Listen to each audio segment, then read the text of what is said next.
You're listening to the Beans and Dice podcast, a podcast about how we game.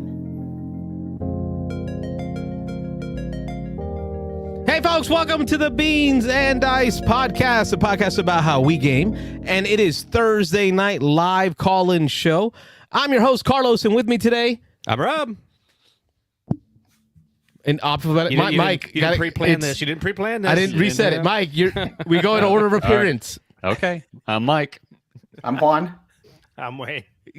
Close enough. Good enough. We are a podcast about how we game, and on Thursday nights, it's all about how you game. Yeah, live call-in all show. the content is about you and how you game. It is a live call-in show. We open up the phone lines. We take your phone calls to talk about what you've been up to, and occasionally we get the honor of hosting a guest. Hey, special guest tonight. Special guest, Juan from QVO Games, QVO Games. out of Las Vegas, Nevada. Did I get that right this time? Las Vegas, Nevada. That's correct. Yeah. My man. Very nice. Very nice. Very nice. Yep, I want to visit sometime. I've actually never been. I've been all over this great country, but there's 3 states I haven't been to: California, Arizona, and Nevada. So I got to hit those 3 before too long. But yeah, I'm probably going to hit a Dice Tower West here at some point pretty soon, I hope. Yep, Mike, should we get excited about that? Mike keeps asking us to come out. Wagging a finger at you. I don't know if that's Yeah. excited. I'm not making it this year. I talked to the wife, though, and she said probably next year. So I'm hoping next year I can make it out there. All right. I'll be If not, at there's CES next year, actually. World Series of Board Games also in Las Vegas. Keep that in mind. So if not Oh, one, yeah. then the other. Absolutely. Yeah, I just got to practice up, and then maybe sometime. But We got a call coming in already. That was quick. Alrighty. Nice. Beans and Dice podcast. State your name. Where are you calling from? Hang on, let me make sure I did this right. Technical difficulties. As you can tell, on Thursdays, we're very... Yeah, very Professional. together, very professional. Yeah. Let me check this cable. Especially when we have. I had to There we go. I had to reach around the back of the mixer board You got to get and get the plug back in. yeah, plug it in. Okay. It's not even close to 10 o'clock yet. So let's try again. State your name, where you're calling from. This is Ron from Atlanta. Rob Fraser, how are you doing? I'm good. I had to jump in real quick just to talk to you guys because I like doing this and I'm the first caller. Woo! First caller. Most weeks. Yeah. Yeah, no. Right. And Ant-Man and the Wasp: Quantumania open tonight. I have not seen it. Oh. I'm seeing it Saturday. Oh, Normally, nice. I wouldn't even be. I'd probably be living on the movie if I know a couple people in the Discord chat here for the Beans and Dice Discord have given it some mixed reviews. We've already had a couple people see it. I know Mitchell said it was garbage. And, Oh, wow. It's That's Mitchell how you now. really feel, Mitchell. Yeah. I'm starting to not trust this guy's viewpoint on things. Yeah. Yep. So he got. Yeah, you gotta watch. You gotta watch Mitchell. Yeah. So what's going on, Ron? What are you up to? I know you have a topic you want to talk about tonight. I saw you post up on it. Yeah. And it really stems from the fact that, as I talked about last week, I got into playing Wingspan digitally because I have the Steam app and I have the Android app. So I have it on my 3 major devices: phone, Chromebook, and desktop. And I said that for me, just in my opinion, it seems like a lot of the Stonemaier games are pretty decent, right? They're solid. Sure. But it seems like everybody has their one big favorite. I'm sure there's some Stonemaier fanboys out there that love everything. Oh yeah, a couple of them on the panel here. The guy who answered the call is... Mhm. But Stonemaier been very, very but good to me. but it's surprising. Like Wingspan is that game. I can say it now without a shadow of a doubt. Beyond a shadow of a doubt, Wingspan is that game for me. And so that's cool. But anyway, so Well, let's pause for a moment before we jump into the other topic, because Wingspan just didn't do it for me like that. It's enjoyable, but I can think of other titles from the Stonemaier library that I would put well above it. What is it about Wingspan that stood out for you in all those other titles? Okay, well, number one is the theme, because I'm not call myself like super into nature, but it's different. Copy. It's different than all the fantasy, sci-fi. I love that stuff, right? Right. Yep. Trading in the Mediterranean. The theme works for me. Hey, wait, pull up really love Wingspan on the BGG, and we'll share your screen. Okay. Go ahead, Ron. Yeah. So the theme works for me. I really love the game, the flow of the game. Like it's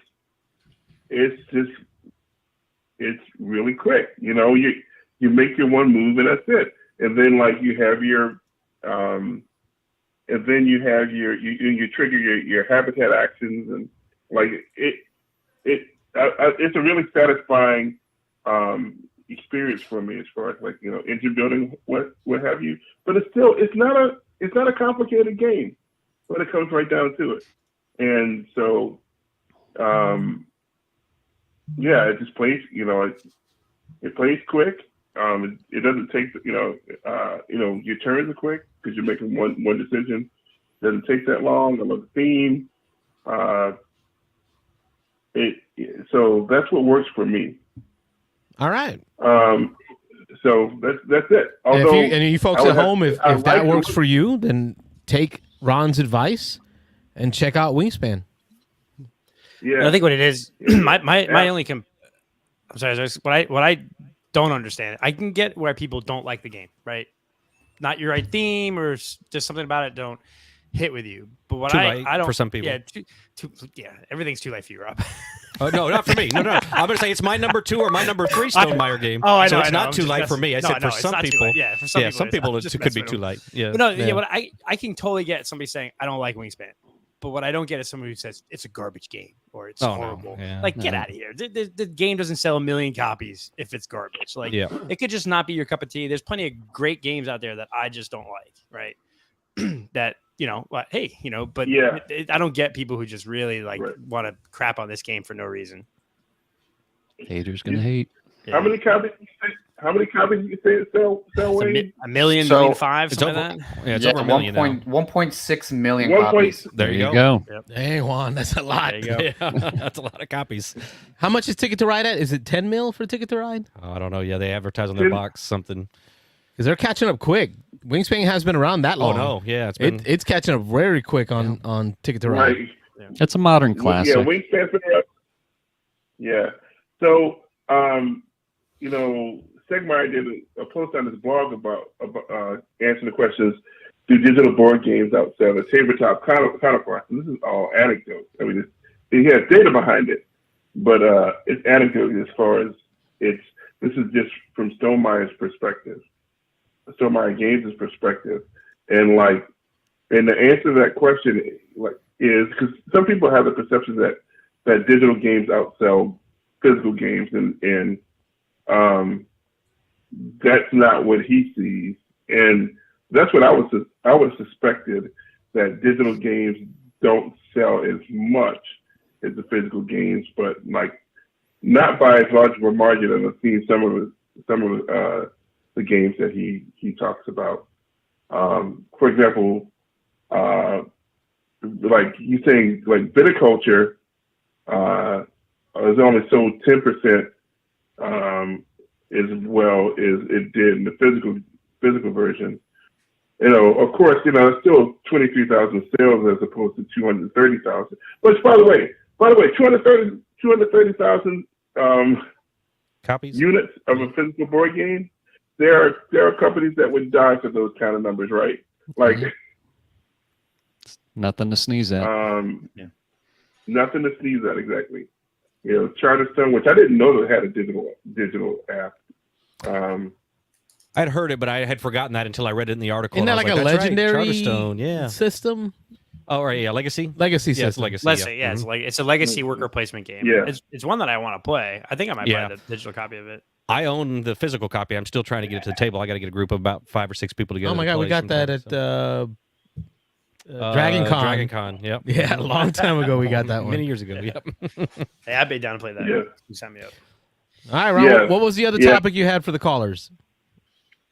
So this was the main thing. This was the topic. Like it's just that Wayne talked about the number of copies that Wingspan sold, but it's like 1.688 million is what it sold, and that just blew my mind. I know that Ticket to Ride's been out there, and it's sold 2 million games. Catan's probably sold on that level, but like this game's it's not even 4 years old yet.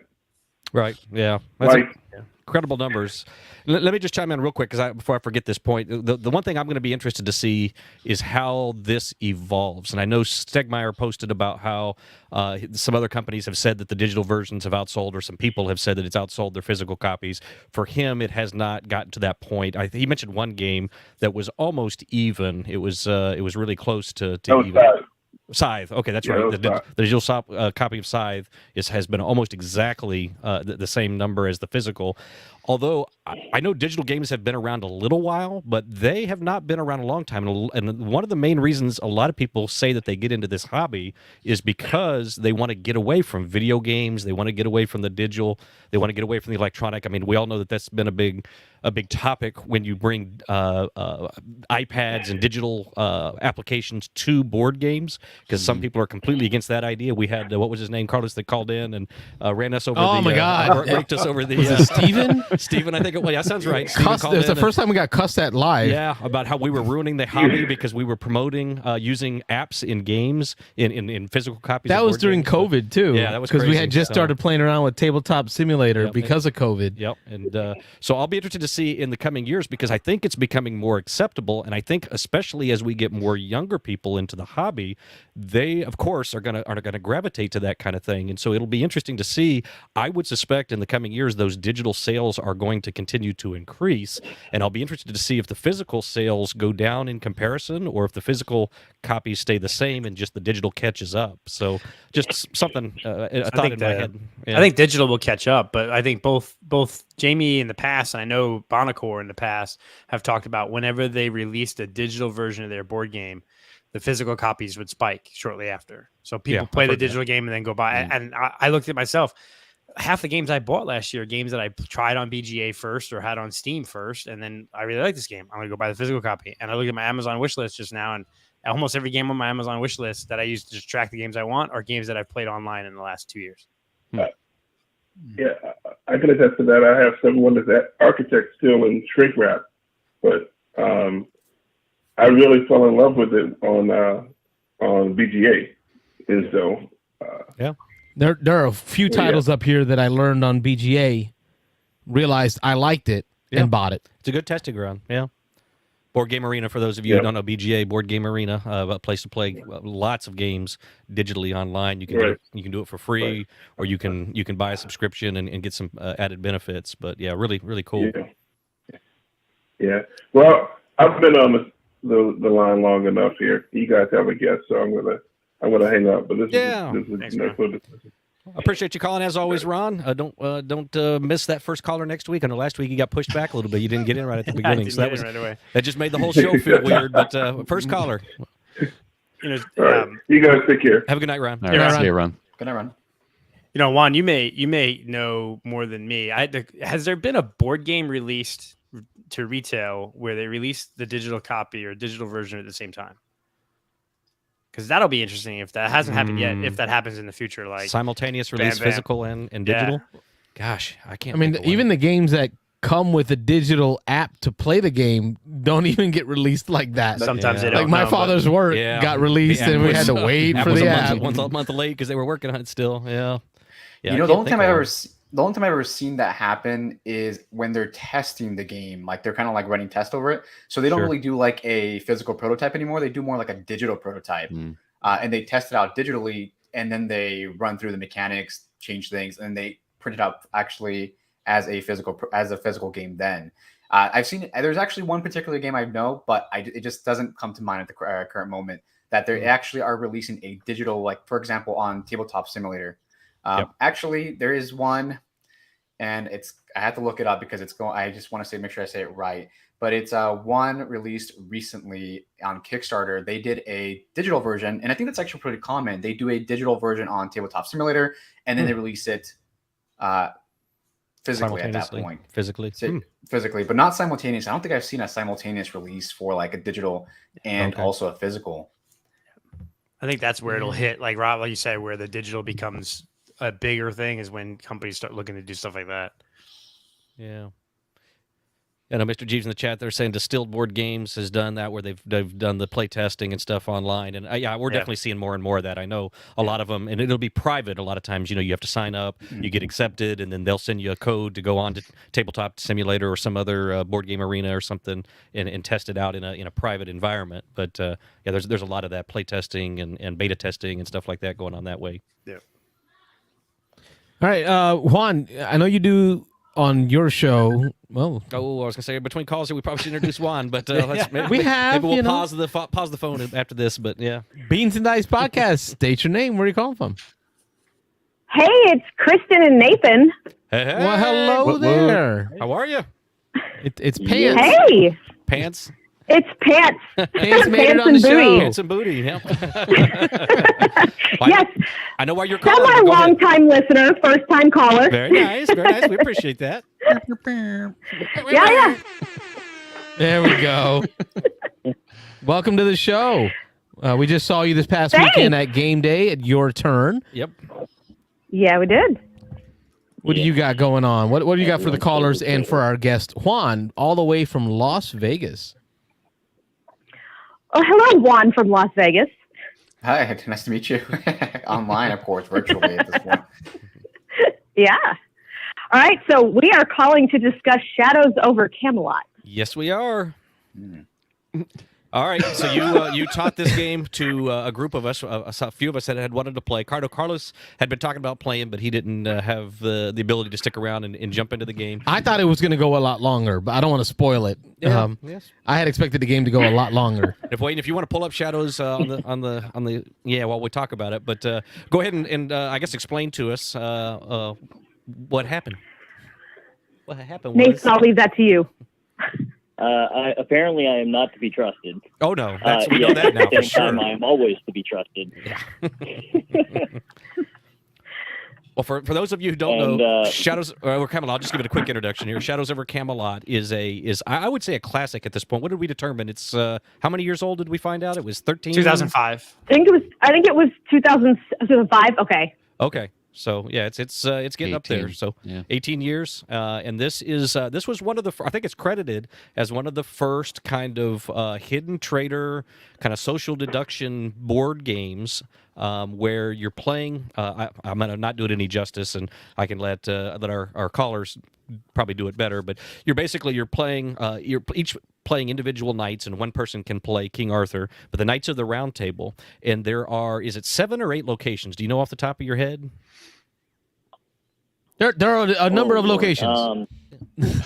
Yeah, number of locations. More than 2. Yeah, there you go. You're traveling, but less than 20. Yeah, to try to complete different missions, and there's a chance in the game, depending on how many people you're playing with and how you set it up, to have a hidden traitor. So you each have a hidden role, and you're either loyal or there is one possible traitor in the game. And so the traitor's kind of playing the game just like everybody else. They're going out on these different missions. They're going to these different locations, but they're sabotaging secretly because you play cards to these locations to try to complete objectives. But there's certain locations you can discard cards face down, or you can put them face down, and you don't know until you flip over the cards sometimes whether they're good cards or bad cards. And so you've got the traitor kind of running around planting these cards if there happens to be a traitor. If you play less than the full player count, there's a chance that there might not be a traitor in the game. But this is a game. I'll talk here and then I'll shut up. This is a game that I've wanted to play probably for about 10 years. It's one that I kept coming up, and I was like, this is a classic game. I've got to give it a try. I have never played it, and I know it came up. I can't remember. I think we were at Your Turn, and somehow Carlos had mentioned it or somebody mentioned it, and I overheard, and I was like, oh, Shadows over Camelot. That's a game that I got to get in on. And so the hubbub started kicking up, and a few people heard, and they were like, oh, I went in on that. So we played a game of, how many did we have? Was it 6? Whatever the max player count is, 7. 7. Okay. Yeah. It was 7, so we maxed it out at 7. And I had a great time. I'll let you guys talk. Let us know how. I know one of you had played it before and one of you hadn't, but I had a great time. And I don't normally like social deduction games. I'm not crazy about kind of semi-co-op. I wouldn't call this semi-co-op. I don't know. I'll have to think about that. But I had a really good... It's a fairly heavy co-op game. Oh, yeah. But go ahead, take it away. So tell us about your experience. I know, Nathan, you had played several times before, right? Well, I had played a couple of times before, but I also played probably, oh Lord, like 13 years ago. It had been a while. Yeah. So we were all kind of learning together again. And as chance would happen, I was the traitor. And King Arthur. Nobody thought I was the traitor. Right. And King Arthur. So what a Very important role to have as the traitor. Exactly. And the game is asymmetric. Everybody has different abilities. So King Arthur, you can hand out cards to people. So being the traitor and being King Arthur and being like, oh, hey, here's a great card for you. It probably wasn't the best card you were giving us, but you were doing a good job of giving us something that was just good enough that we didn't suspect you. It was like, oh, okay, he gave me a pretty good card. That's pretty nice. Thank you, King Arthur. And can I have another? Can I have more? And then, it's also really nice because you can direct people's turns. Like, hey, I'm going to give you this thing, and it's going to really help everybody if you just kind of use your turn to play this card instead of maybe doing the thing that you thought you were going to do. a lot of misdirection. Yeah. I think the highlight of the game for me was realizing very quickly that Will did not like being accused of being the traitor. Yep. And so I stopped looking for the traitor because it was more fun to accuse Will. Just mess and with I'm Will. so sad that he's not here to defend himself because he was big mad. And it was absolutely fantastic. That's typical William, though. That's typical William. So that's if you haven't played many games with him, that's he likes to get salty. So Kristen's going to earn this one. Yeah. Triple achievement for that. Yeah. So I am a huge fan of social deduction games. I'm normally not very good at them, but I really enjoy it. I love the player interaction, and I love, arguing with people, and I really enjoy just everything about them. And I know Nathan's not a fan, so I was really surprised when he wanted to pick this one up. My knowledge of this game dated back to seeing it on tabletop years ago with Will Wheaton. But I had never seen it in person. So when he grabbed it, I was real excited to play. And just so everyone knows, I think we had a great... Yeah, this game, I'm sorry to cut you off. This game is very difficult to find, so I just want to tell people that. I was just going to ask Wayne to go to the BGG buy. It's very expensive. And see if you can see the history, the graph on the prices on this thing. Yeah. Like historically, what are the prices? It's been out of print for a long time. Yeah, it's been out of print probably. It's got to be close to 10 years now. Was there rumors that this was going to go for another print run? It's Days of Wonder. It's not like the company went under or anything, right, Kristen? Days of Wonder? Oh, no, they're definitely still a thing. Yeah. It's a Days of Wonder game. They should be able to redo this. And you know what? I will say Memoir 44, also Days of Wonder, has had a long stretch of a lot of stuff out of print. But this last 6 months, all that stuff is back. Oh, wow. Okay. Like I was able to fulfill my collection.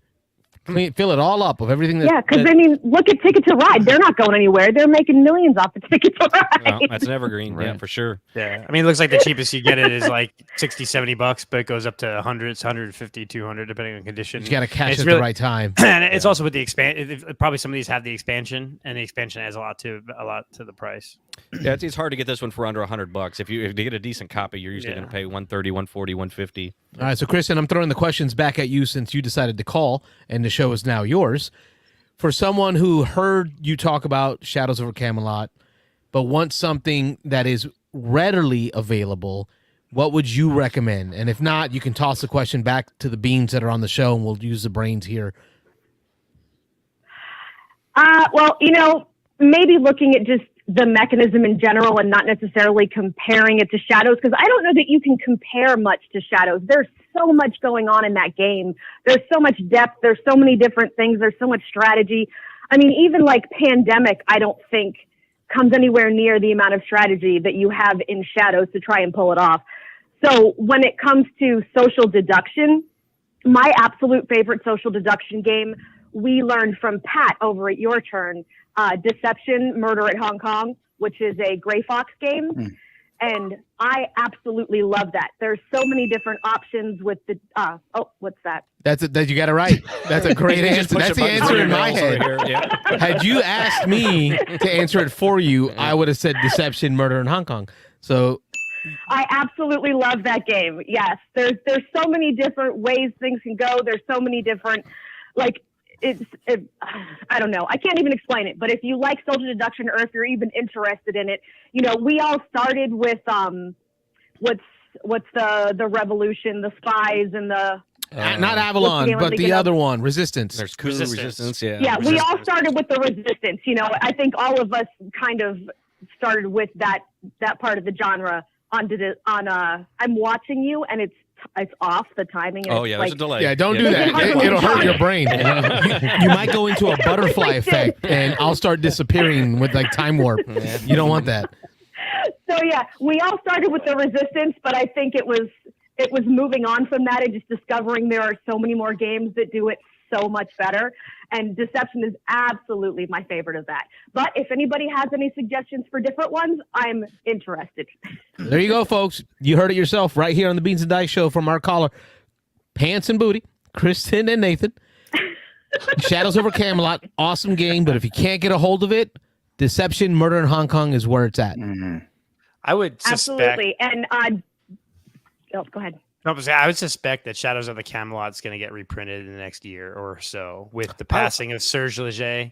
Yeah, I would know. Who's the designer. I think a couple of his games that are kind of out of print might see a spike in demand, and hey, now's the time to reprint it because it's got passing the artist. And then the only game I can think of that social deduction that's more complex than Shadows of the Camelot would be Battlestar Galactica. Oh sure. Or as James Odak is asking in the chat, Unfathomable, which is the reskin of it. Yeah. But that's more hidden. I was about to question that because I've been wanting to play Unfathomable. So, James, if you ever want to bring that to the table over at your turn, I would love to play it. There you go. It's not only is she using the show to share her love of games, she's also setting up game days. We got to do something while all you guys are at Escape WinterCon. Oh yeah, that's true. It's coming up a couple weeks here. Yeah, it was great seeing you this past week. Yeah. Thank you for teaching Rob Shadows over Camelot. That way, at least one of the beans. On the couch. To experience. I'll have to tell him about it off the camera. But yeah, and we appreciate you calling in. I know first time caller, like you said, but don't be a stranger. We're on every Thursday night, as you know. Right. So when you're available, give us a call. Yep. Have a good night. All right. Y'all have a good evening. Thanks, guys. Good night.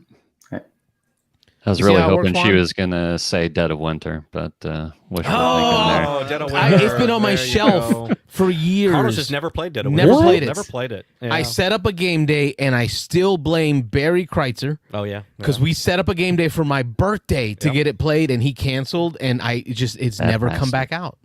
It has its faults. Don't get me wrong. It's definitely not a perfect game, but just the fact that there could be a traitor, there could not be a traitor, and once people start, you start getting paranoid and you start blaming people. That's exactly what a traitor would say. You'd start saying stuff like that.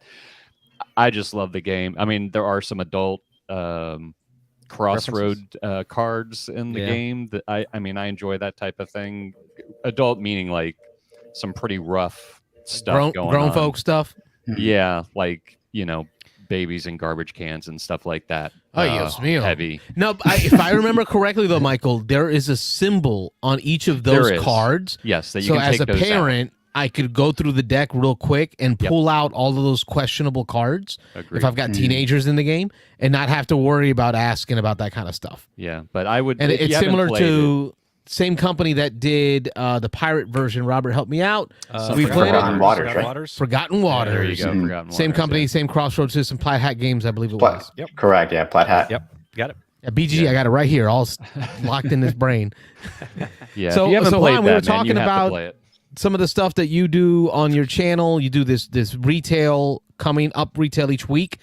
And every week you get out some games that are coming up and really kind of drives my drool.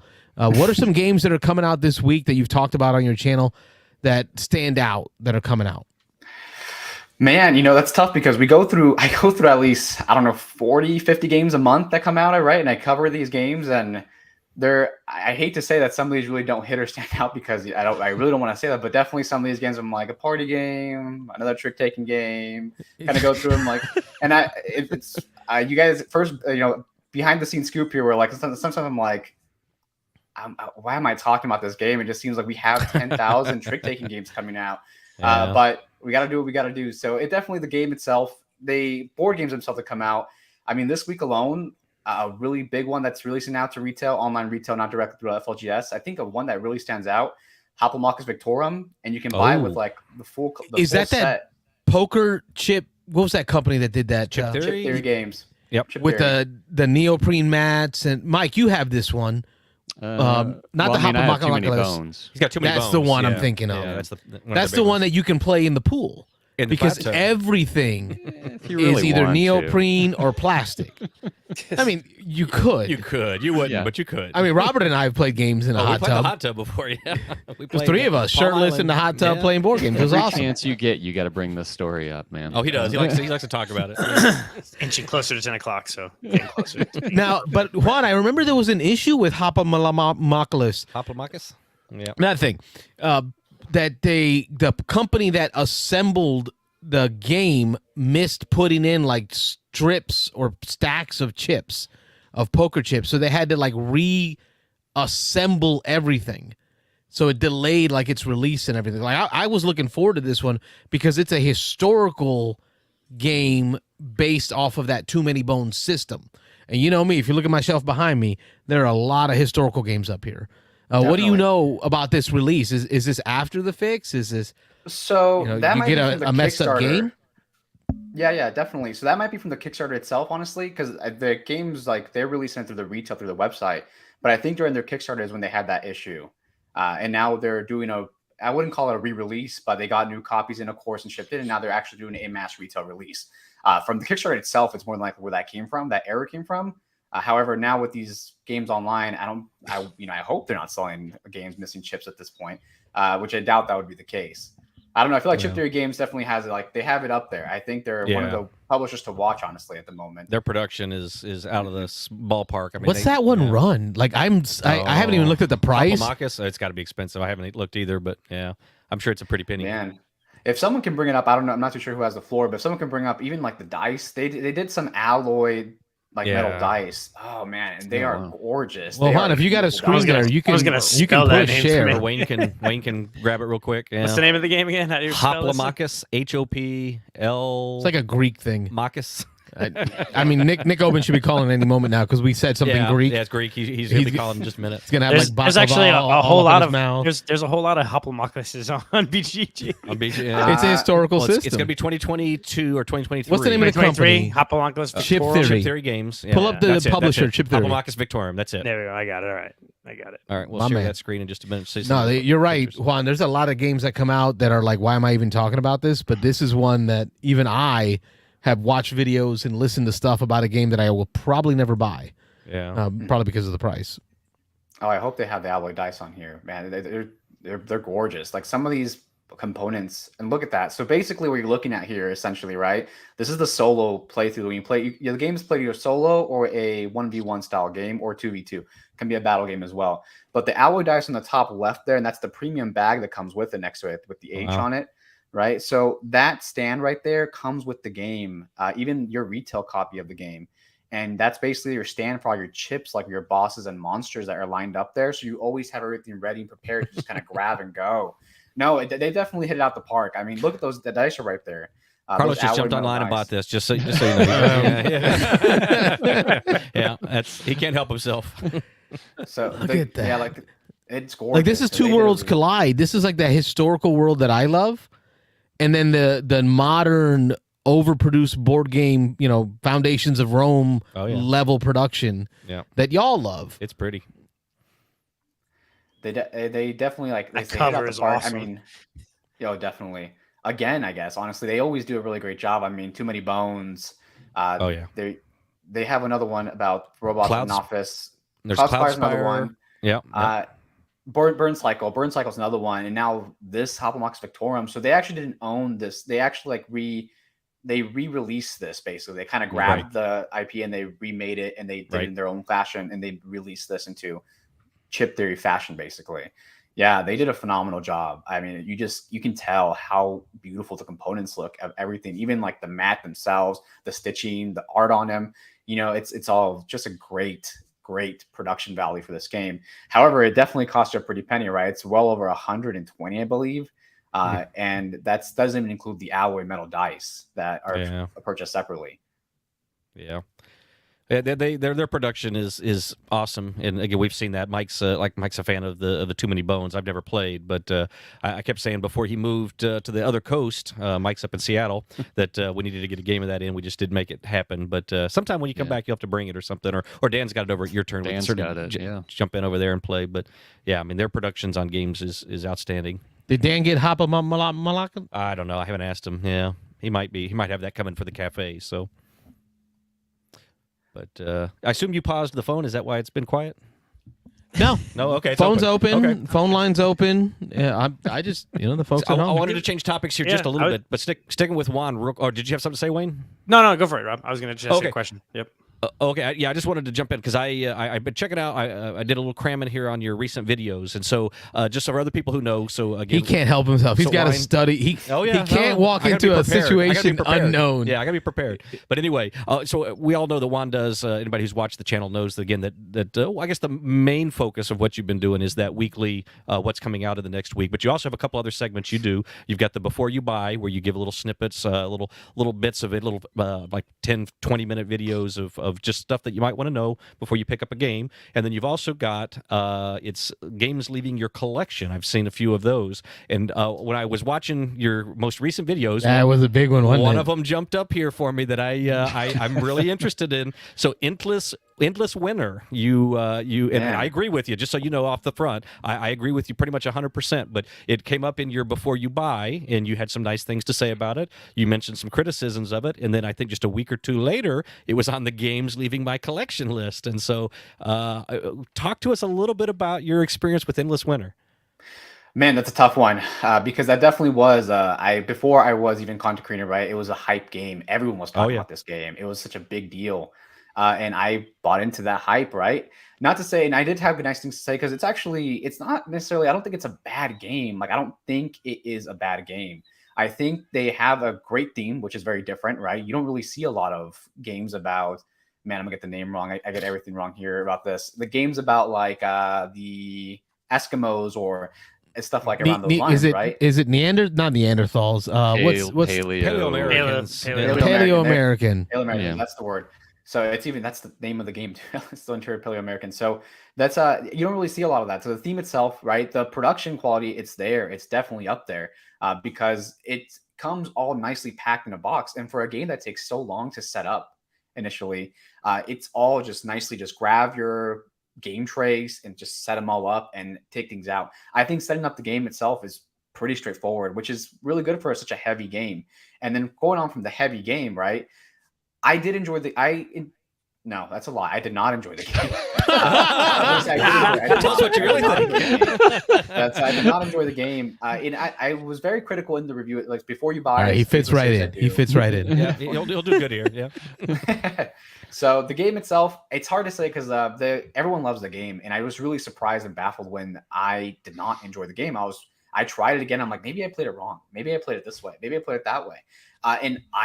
Since after like 7-8 plus tries, I'm like, I just don't enjoy the game. And I was really surprised about that because the game just seems, for me, what I did not like is it just seems saturated with mechanics, right? And nothing's wrong with having a lot of different mechanics or things to do in a game. It's just, it doesn't seem to flow or have it doesn't feel like my actions matter in another action or a different action, right? So it just seems I'm playing through the motions and it's like a mini game over here, a mini game over here, collecting my animals over here. And that's what really deterred me from the game itself, was the fact that feels like I'm playing 7 different games instead of just kind of one cohesive experience. And the game itself, like I said, it's not to say that it's a bad game. Maybe it's just not for me because a lot of people love the game. A lot of people enjoy the game. And I definitely kind of fell into that hype of the game, right? Where I bought the game, I went all in, $160, and only to find out like, yeah, this is definitely not for me. So yeah, the game did leave the collection. It was honestly, to be behind the scenes again, right? I had the Before You Buy like shot before I even shot the games in the collection. So like it was like so it was definitely all pre-planned. What is it, like meditated, I guess, to get rid of the game eventually? Yeah, it definitely was. That's kind of my thoughts on that. Yeah, it's Did you get any of the expansions in during your playtest? Those modules, yeah. No, I did not. I felt like the game just. So had too you much even in felt it. like the overbloat of mechanisms occurred even before expansions were added. Correct. I did feel that way. I think anyone else here on the panel played it? So we've all played it except for Carlos. I've played I think. it. Carlos, yeah. I think the game might suffer. There's that bias where people who kickstarted a game, you want to like it so bad that even if it's an okay game and you like it, you talk about how great it is. So I think this game, if this game was a $60 game, viewpoint would be different for a lot of people. Like I think for what Valid. it is, valid. It's that price point makes a huge difference. I want it to be so amazing. I have seen like BJ from Board Game Gumbo has played this game. They like it and they really like some of the expansions and think some expansions really add to the gameplay. And so I wonder if maybe there are some expansions that may make it more cohesive. But I think Juan made a valid point about it seems like it's very disparate and it's in as you're playing. And that's what happened in the game we play with Rob.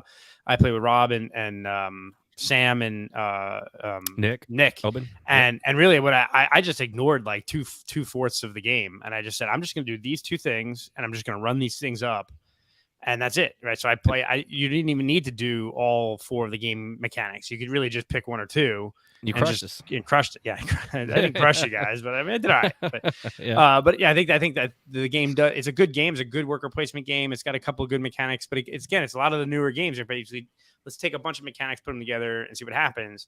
And with the bloat, $160, it should have. You want it to wow you more. So either you say it wows you and it really doesn't, or you are honest and you go, it's okay.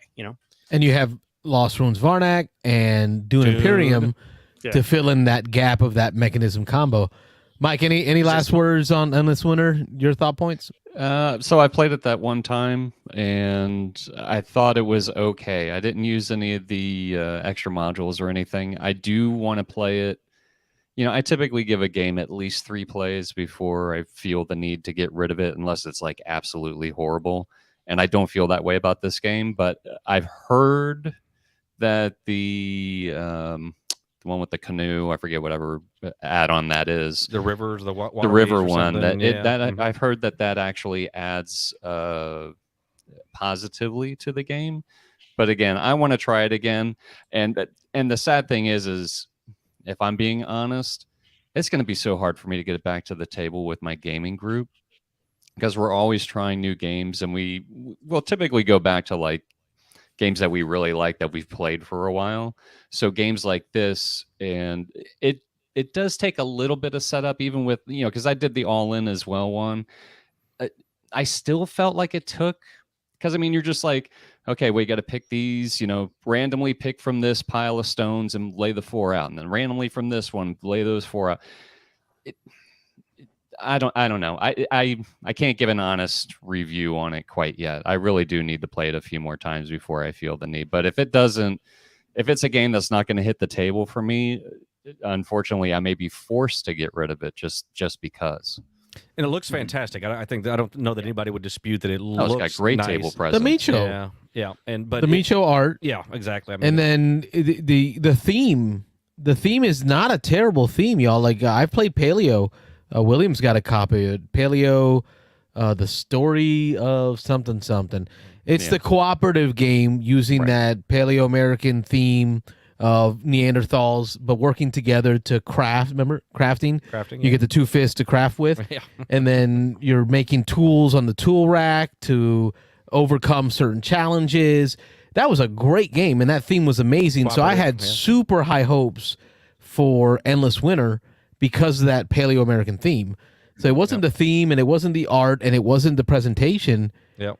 just it sounds like it's fallen flat. And I'm always a mechanics first guy, and I've only played it once. Again, I have not played any of the modules either, but again, like Juan, I bought into the hype. I was like, man, this is a game I have got to play. And when it took me a couple of months after it came out, I still hadn't played it. I was like, man, I got to find a copy. And Nick had a copy, and it was like, oh, we set up we planned this, at least a week ahead of time, and we had people all in to play, and then I played it, and I was like, it was okay. It really didn't come close to what I was hoping it would be. That's how I felt. Yeah. Yeah. So We got a comment in the chat from Liz H. Juan! I'm guessing a fan. I guess a fan. Yeah, absolutely. But okay, so I just had to ask about Great that topic. because I agreed with you on that, and I I wanted to just hear again kind of what It's on the YouTube that he posted about that. I even commented on there like, oh wow, that's huge. Watching him, and I was glad he was honest about that. Because it's been on my Amazon wish list, and I was finally able to take it off and not feel guilty. Yep, good stuff. So That's all right. Yeah, go ahead. I was gonna say. Speaking of the topic of the games that you review every week, 50 games a week. How do you go about even researching that without making it your full-time job? So 50 games not a week, more like 50 games monthly. Yeah, or monthly. How many? That's a lot. Still, even that. It definitely is. Honestly, that's actually my video that takes the most effort. It takes a lot of effort to make that video. I mean, I'm like emailing publishers. I'm searching and scrounging like the internet for like release dates. And the thing is, like, I don't like mentioning. Sometimes I'm mentioning 3-4 games a week. Like, sometimes it's just that short.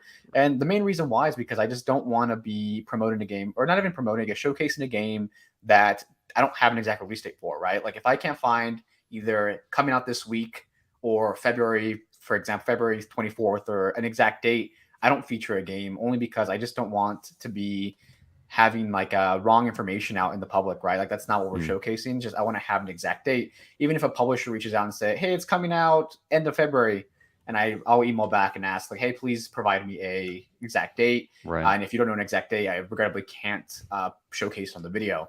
And that's because I literally say coming out this week. Yeah. This. And then you're doing it again next week, and then you're doing it again the next week. Yep. So that's the catch, publishers. You just tell them each week it's coming out. Yeah. You're going to hear it 4 or 5 times on his show.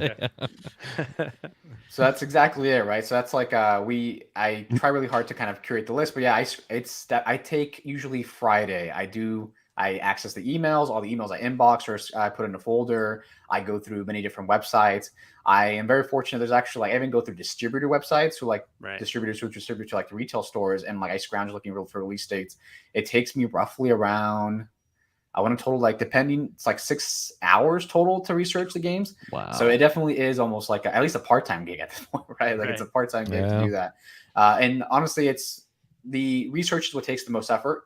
The editing is pretty short on that video, which is I'm very glad and grateful that it's short, because after spending so much time researching, I also have to learn the game. And sometimes some publishers don't have information or some type of spreadsheet explaining the game, not even a rule book sometimes, right? And the game comes out in 2 days and I can't find a rule book. So I have to look for a how to play or someone who did some coverage.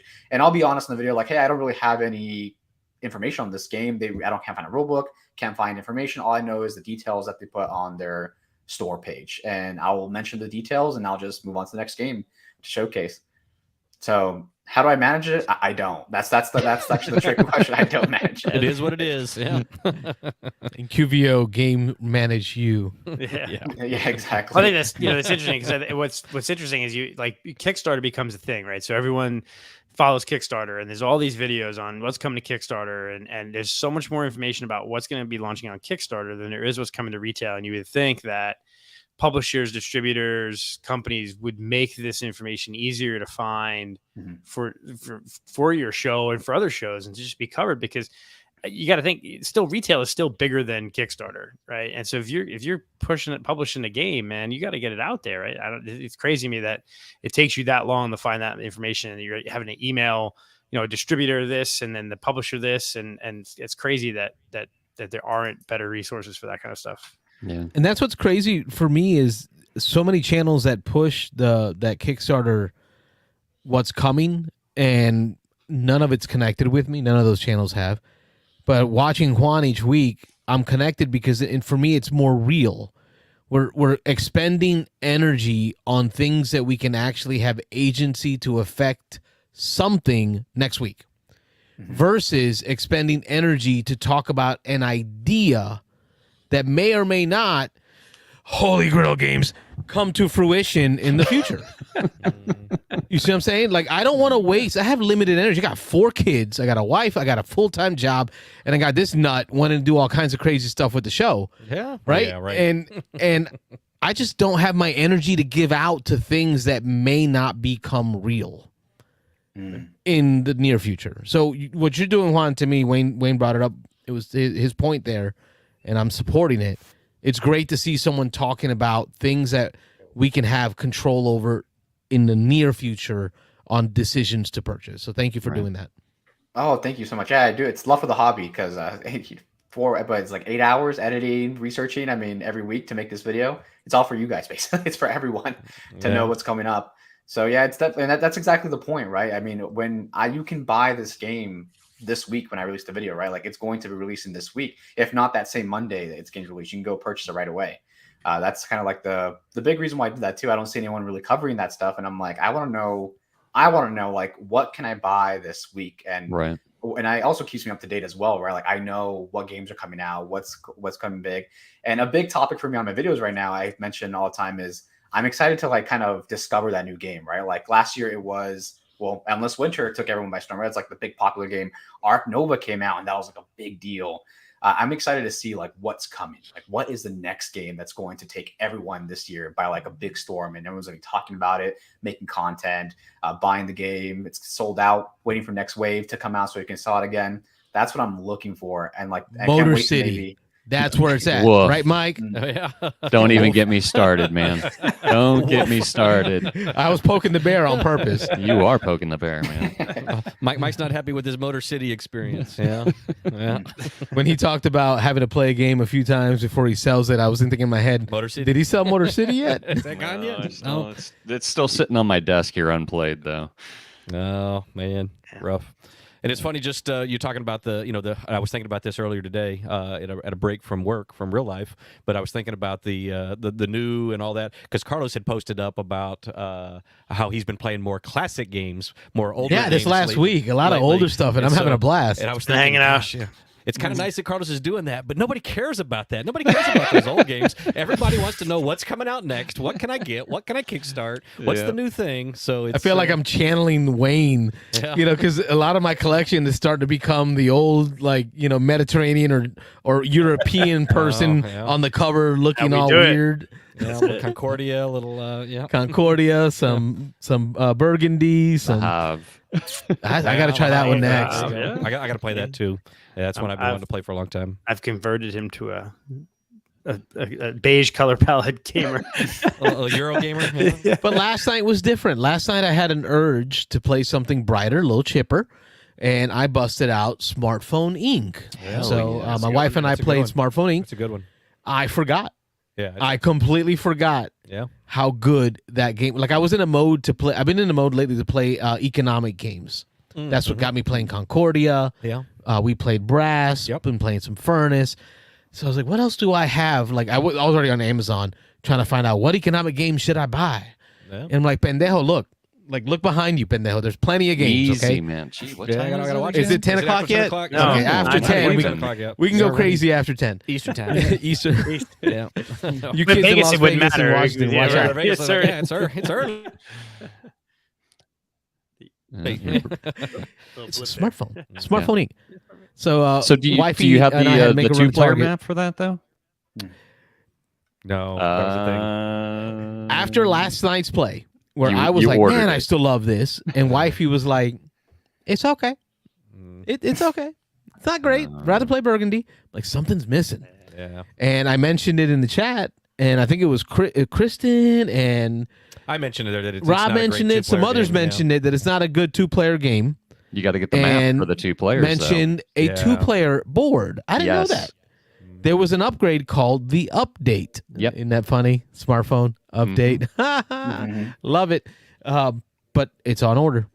The 2-player board is on order. It looks much smaller. I think it's just the North America. It's limited to North America. Yeah. So it's almost like Pandemic North America, just the top part of America, which is the northern part of America. Just the tip. Yeah. Just the tip. Yeah, it's getting close.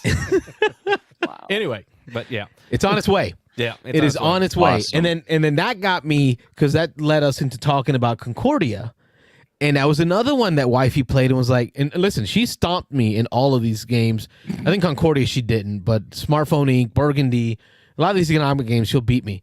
And in Concordia, she was like, it's okay, it wasn't bad, but there are others I'd rather play. And I'm like, God, I had so much fun loving this game. What are we missing? And again, 2-player board. Yeah, and Concordia, I think, is a step more complex than some of those other games. I think. I'd have to think about that a little bit, but there's a little bit more going on in this, especially with the in-game scoring and the collecting the cards and coordinating your actions and stuff. So that may, I know she's a newer-ish gamer, so that may. She's gamed a long time. Yeah, she's expanding her breadth of different games now. Okay. We're exploring all kinds of stuff now. We're like, there's no holds bar. Like she's like, "What do you want to play next?" And I'm like, "What? What do you mean? What? Like, wow, man. Brass? Nice. But yeah, good luck with that. I'm trying. Yeah. I'm trying to be like TI4. Yeah, right. What are you, Cloud Imperium 4th Edition? Like, what are you down for, mommy? Let's do this. You don't want to turn her off. Yeah, right. And that's the thing is like, I'm trying to be like, don't kill it. And so far, I haven't. Like every game has been. Bust out okay, Power that's Grid doable. behind your shoulder there. Bust out. Yeah, I was thinking about Power Grid, but what about 2-player with the bidding? It's a little rough. Worth you doing? have to play with at least 3 people. Yeah. Never mind. That's why that one stayed off my list. Going back to smartphone, though, the one thing that I always experience whenever I teach that to somebody is like, you're like, okay, it's played in, I forget how many rounds, 4 or 5 rounds. And there's 8 phases per round. And like people, like you see their eyes kind of like, oh man. And then you explain each phase. And every time I teach it, like after explaining a couple of phases, I always say, I know this sounds like a lot, but trust me, this game is going to go so fast. You're not even going to realize how fast these rounds go. And by the time you get to the end of explaining each phase of the game and you actually start the game and you get through a whole round, you're like, okay, that's the first round. People are like, oh man, that really does play fast. They really don't realize how fast each phase of the game goes. Mm-hmm. Yep. Sure. There we go. I got Jim Odak. Oh no, just talking to the caller. Just let him know that he's coming. Yeah, let him know he's getting him on. So yeah, I run multiple roles here. I'm the awesome. The host, engineer, call screener. Yep. I clean the bathrooms at the end of the night. Anyway, on the phone is Jim Odak. How you doing, Jim? Gentlemen, how you doing? Doing good. What are you up to? Listening to you guys. Yeah. Say hi. That's the only good answer. Say hi to Juan. What's going on, Jim? Evening, sir. Not much. We wanted to bring up. We played Castles of Burgundy the other night. Yes, we did. And I wanted to mention this. Jim and I played Castle of Burgundy with my wife at Your Turn. While Kristen, Rob, and the others and William were playing Shadows of Camelot.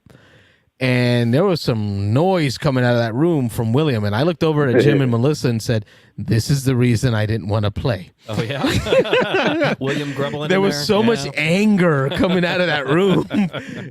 Yeah. Got a little salty. What do you want to talk about, Jim? Sorry, a little bit of lag there. So while we're playing, we played the 2nd edition. I got into gaming on that game, but I learned in the 1st edition. And I think I mentioned to you that the what's the right term? Iconography? Iconography? Yeah. English is also not your first language? Yeah, that word. Sadly, it is my first language. I really like that on the 1st edition a lot better than the 2nd edition. I have a hard time with that. Maybe it's because which one I learned on. And I was thinking that a couple nights before that I'd played Great Western Trail 2nd edition, and someone mentioned the same thing to me. And I'm like, oh man, it was so much better in the 1st edition. I just kind of want to ask around. You guys see that in other cases? I mean, is it 2nd edition? They seem to try too hard and they make it worse. I felt like they tried to go away from the cartoony artwork to a more realistic topographical map artwork, in Burgundy, and you're right. It just I couldn't tell a goat from a cow without having to pick up the tile and like bring it in. Yeah, the animals in that are tough. Any other games that we can think of that have gone from one edition to another and made it worse? That's a tough one. Tyrants. Oh, well, yeah, because of the going from plastic to cardboard. Componentry. For sure. That works. That works, right? Tyrants of the Underdark. Yeah, that's a good example.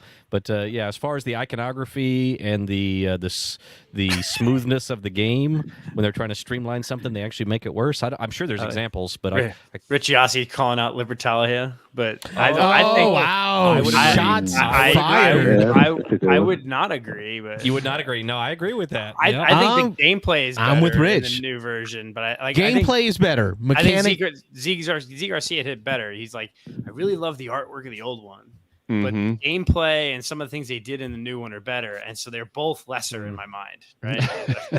Yeah, well, it's different, and that's the thing. I think Castles of Burgundy, they did improve the gameplay. I think they fixed a couple of things that are a little unbalanced, but they made the icons worse. And the same thing with Great Western Trail. Like that's the one I was thinking of. It went from cows to sheep. Cowboys. Great Western Trail had some changes. Yes. And I even think the artwork has changed on that one. I haven't played the new one, but Jim owns it, I guess. And he was telling me the other night that he thinks that one, the iconography and stuff, got more muddy and got more difficult to tell what was going on. So yeah.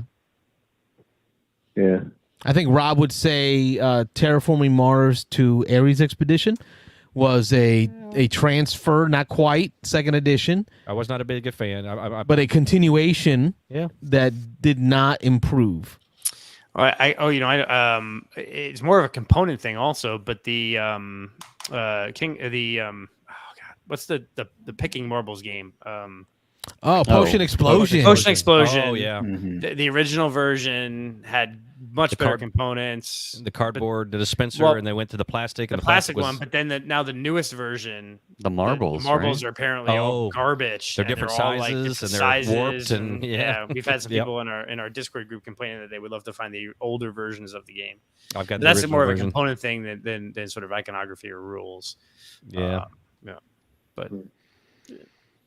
Well, then you've got games that just don't progress. I mean, you've got House on the Hill. Betrayal. Betrayal, yeah. No matter how many editions they're doing, I don't see that they're doing enough to improve it. Yeah, it's just like the same game over and over and over again. Even though it's second edition, third edition, they upgraded the components a little bit. They made the little sliders for the different attributes a little easier to track. But as far as the game itself, it seems to be it's the same thing over and over. So yeah, I got two. Go ahead, Juan. I got two controversial ones, I guess. Matches of Madness, and Arkham Horror. Right, everyone loves second edition, and everyone hates third edition. Even though I didn't like Arkham Horror to begin with, like I just thought it was like so much setup, so much work, so much to so much upkeep. But no one likes the fact that in Arkham Horror third edition they made it easier, I guess, and just it looks like a smaller map, so I guess it looks less epic.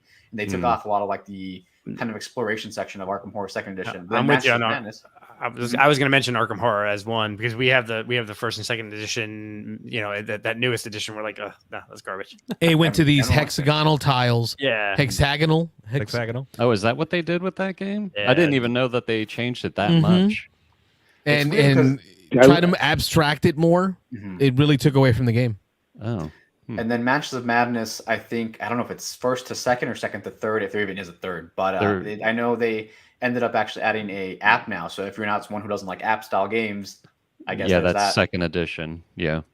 I gotta say though, that second edition was fun. I liked the few times we played it. I liked like the it. second edition. Yeah, I like second edition. Now they didn't improve the minis though. The minis were the same, but the bases on the minis, they did a horrible job on that. Yeah. All right, Jim, did we get it right? Did we find some games for you that were poor renditions?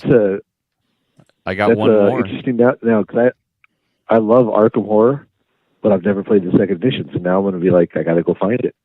Yeah, that's a tough one because it's actually right now it's out of print and people are selling it on eBay for a very extremely high price. Yeah, it's the third edition this is the third edition with the hex tiles, and it's just not good. It's just not the same. For some reason, Juan can find it for you for a 20% service fee. I think the cards, the print is a bit too small. I wish the print on the cards was bigger. That'd be my biggest complaint, especially like the quests or whatever you call the location cards. And Mike, you said you had another one you thought of? Yeah, another controversial one was Sheriff of Nottingham from first and second edition. Yeah, there you go. People really, I mean, they kind of backlashed on that second edition artwork. Yeah.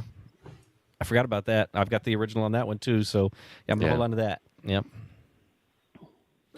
Descent. That game Descent. You're right.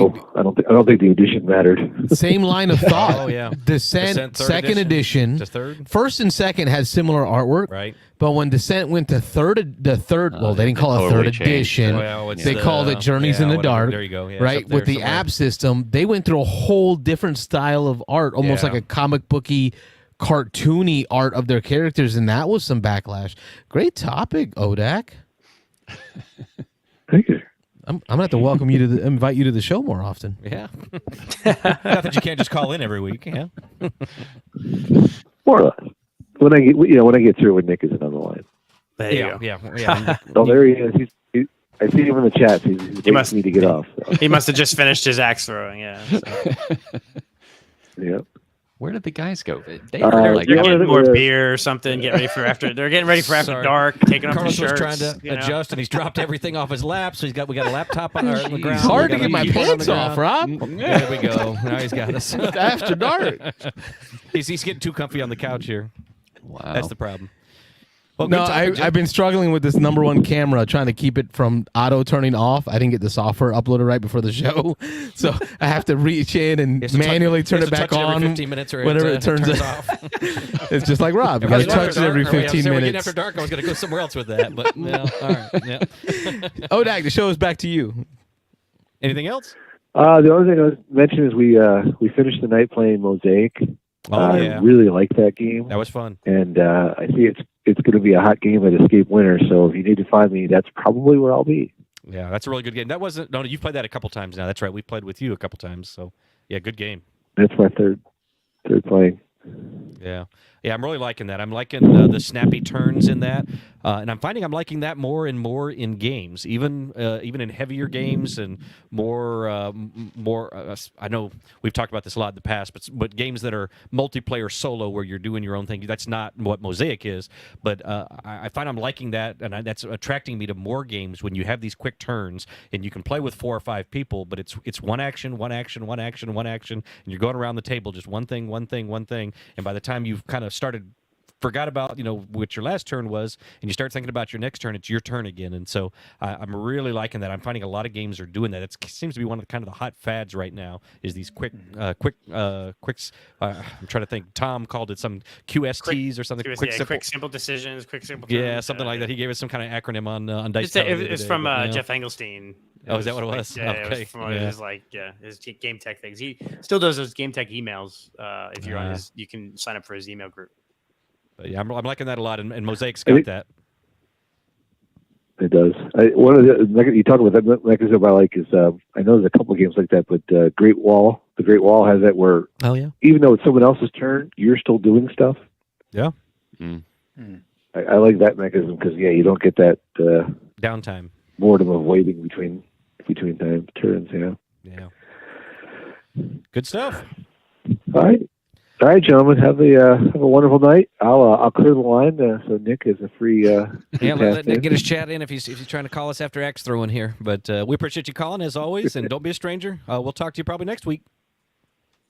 Yes, sir. Thanks, Jim. Have a good night. You too. All right, tell me why my beans here on the show. Tell me why I shouldn't buy Mosaic. Because William owns it, and you got access to it anytime. They've got it. They've got it at your turn. That's so true. you can go over there and play it at your turn. So I mean, again, we got to get away from this. I know we talked about this last couple of weeks. We got to get away from this. Got to have it all the time. If somebody in the group's got it and we've got easy access to it, go another direction. Grab something else. It's a good game. Yeah, it is a good game. I like it a lot. Yeah, I'm liking it more each time I play it. I've played it 4 or 5 times now, and it's good. I literally went to go buy it, but then I ended up buying Concordia instead because of all those points. Good choice. Yeah. But now that I have Concordia, Mosaic is still on my wish list. I was going to say, Juan lives in Vegas. Can we take some bets over and under how long it takes Carlos to buy It'll take Carlos to pick it up. He'll own it by tomorrow. Yeah, that's my bet. Because it's again the quick, simple decisions. The tag system, I really enjoy the tag system. Yep. It's that Terraforming Mars feel to it. Area control, Terraforming Mars-ish. But most importantly, it's got Greece in there. Oh, Greek. And not the musical. Not the musical. The Greek. But the country. Yeah. Not the oil. Segway. Hello, caller. State your name. Where are you calling from? Hello and good evening. Happy Thursday. This is Nick the Greek. Nick from the West Greek, South our Greek Florida. friend. Yes. How are you, Nick? I'm doing very well. You like how I did that segue, right? Can I give myself an achievement for that? Very clever. You like that? You can. There we go. What's up, Nick? Very, very, very well done. I felt like a genie being summoned now, though. Y'all kept saying, oh, yeah, Nick's got to call in. It's like, well, I guess I need to call in now. Well, I'm not rubbing your lamp. You can leave that to Rob. Oh, wow. Don't even have a topic, but you're going to call in, huh? Well, I got You've always got something. You've got something to talk about. By the way, hello and happy Thursday, Juan. How are you? Oh, thank you. I'm doing great. Thank you for asking. Yeah. Good. Even better Good. because I man. segue from the board game thing real quick. I'm actually watching Ant-Man Quantumania tonight, so I'm really excited for that. Oh, So sweet. great Yeah. Thursday. Let us know. Definitely. Oh, very good. Very good. So I'll throw in there real quick. By the way, Carlos, you have my permission to buy Mosaic if you want. Don't enable. Don't enable. Don't enable. Such a pusher. He'll have it before the show's over. Says the guy, as Samantha can attest to, because I just posted it about online, and she was asking about games shelf of shame. I'm looking right now on the floor at my Mosaic, which is not only still in shrink, but still in the cardboard box, like it came in, like from shipping and stuff. So, yeah, I'm awful. I haven't even. For all I know, it's like damaged or something. It's going to be like last week with your expansions that you got. I'm going to open the cardboard box and be like, oh God, it's all ruined. Yeah, remind me to update y'all on how that went down. Darkness, The massive disappointment, the massive destruction, the massive darkness too. Yeah, that's right. But I was at the Your Turn game day. I don't know. Axe throwing did just finish a little bit ago, so I'm behind on the show contents. Did anyone talk about Milliefiori? Did not. No, go ahead. Oh man, that was so okay. I did 3 games, and Carlos joined me for one of them. There, the Salem 1692. The Witch Did we Trials cover that one yet? No, we did not. Yeah. I have not gone through my games played yet. Okay, that was good. I'll come back to that in a second. But so I played that. Then we did Milliefiori with Pat, Sam, and Sherry. And man, I loved that game. I liked it a lot. I thought it was, for me, and I'll tell you why. It hit the weight and complexity that for me is very attractive now for what I'm looking for in a game. Coming out of I still feel like I'm in a recovery mode some days from the game a day thing, where I don't need the crazy light games as much.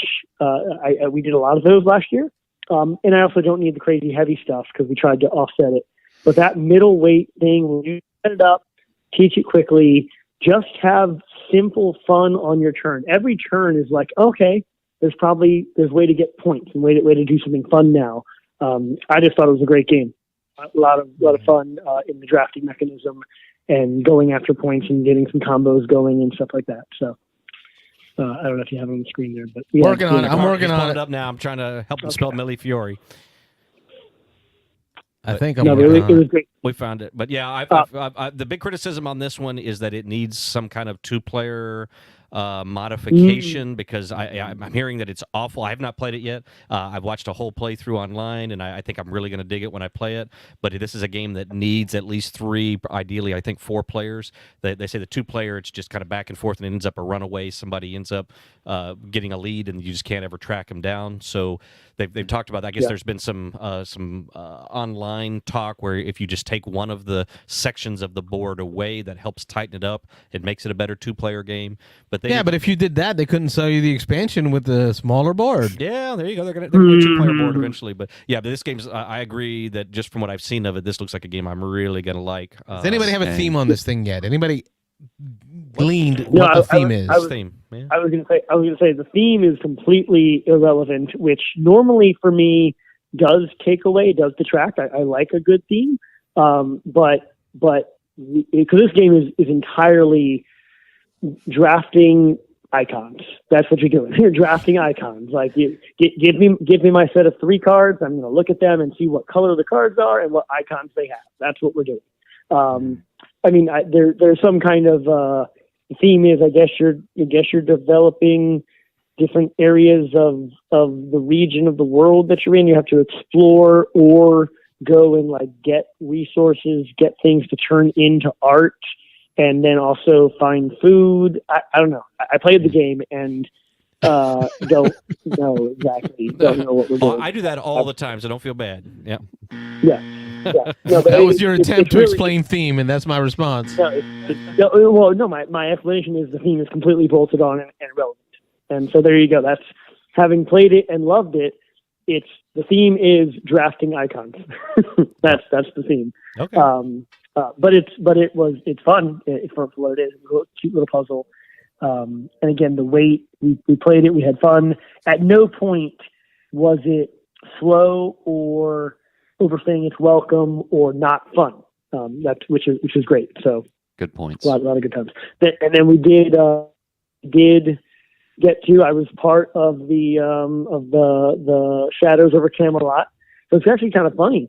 I'm actually, I think, known for a while. People thought I didn't like dice. I had no problem with dice. I like dice. Dice are fine.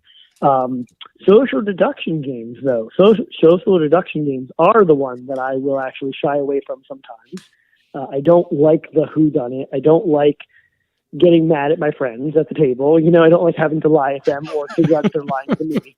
That doesn't sound like fun. But I will say that day I played Salem 1692, the witch hunt, which social deduction, and Shadows of Camelot, and I did have fun because both of them, I think, have learned from some of the early social deduction games that were entirely about being deceitful, being good at being deceitful. And both Shadows over Camelot and Salem 1692, I think, let you play the game a little more. And whether you're really good at lying or not, it does come into play, but it's not the all or nothing. Does that make sense? Especially Shadows over Camelot. Shadows over Camelot, if you're one of the loyalists, if you're not the traitor, you are literally just playing a co-op game where you're trying to go out and find the Holy Grail. You're trying to go out and defeat the Black Knight. Like you're playing a game. It's fun. I liked that part of it. Meanwhile, in one of my plays of Salem 1692, I ended up on Team Witch. I didn't start as a witch, but I ended up as a witch. And that was fun because it was a turn of events that I didn't actually expect. And so it became, I didn't have to lie for very long. It was towards the end of the game anyways. But yeah, that was just kind of funny. I had a lot of fun and it was cute to blame Will for being the traitor and then find out that he wasn't the traitor, but then insist that he's probably still the traitor somehow. It's always fun just to mess with Will for that particular reason. I don't know if Kristen, it doesn't sound like she really knew that, but she could tell pretty quick when she started poking. It's not hard to figure out. Yeah.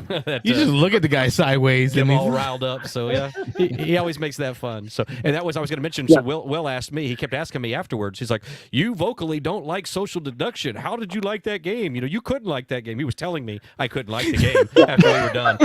And I told him, I was like, because you're doing more than just social deduction. I hate pure social deduction. I hate lying. I hate trying to ferret out the liar. But in this game, you're playing the game, and there may or may not be somebody who's against you, and you'll kind of find that out as you go along. But you're playing a board game. You're doing other stuff. You're trying to complete missions. You're trying to work with other people, and there might or there might not be somebody that's in there trying to screw things up. But I enjoyed that part of it. I was playing a board game with in the back of my mind the knowledge that somebody could be messing with us, but maybe not. Just like Nemesis. Yeah, I hate Nemesis. That's I'm so glad someone mentioned that, because every time you are explaining this game, it sounds just like Nemesis. It sounds exactly like Nemesis. I hate Nemesis. Yeah. I played twice. Agony. I do not like that game. But anyway, that's another. We've talked about that in the past. It's like for all the same reasons that you said you loved Camelot. That's semi-co-op. I've seen you get stuck in 2 games of Nemesis and walk out. And Nemesis, you can die and be done, and I guess you can technically do that in Camelot as well. But anyway, that's another discussion. Shadows is just more balanced, and it's harder to like really destroy the game if you're the bad guy. It's a more subtle, slow rolling manipulation. Yep. I really regret being on work travel because I haven't played this game in probably a decade, and I loved playing this game back in the day so much. So I really hope we can get this kit table again as a group. Yeah, so I'm in on that.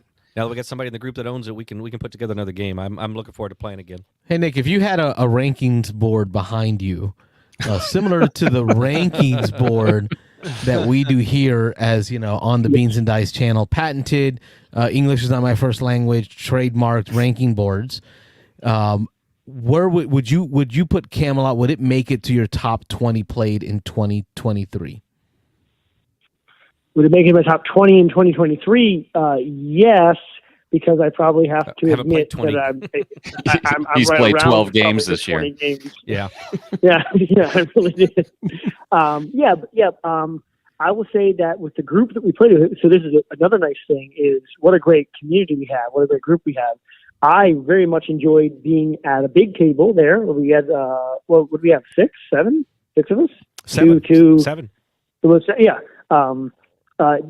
There were a few times where I just barely felt like, okay, it takes a while to come back around to me, but it wasn't that bad. And so for a 7-player game to have fun, I enjoyed it a lot. Yeah. And I agree with Rob.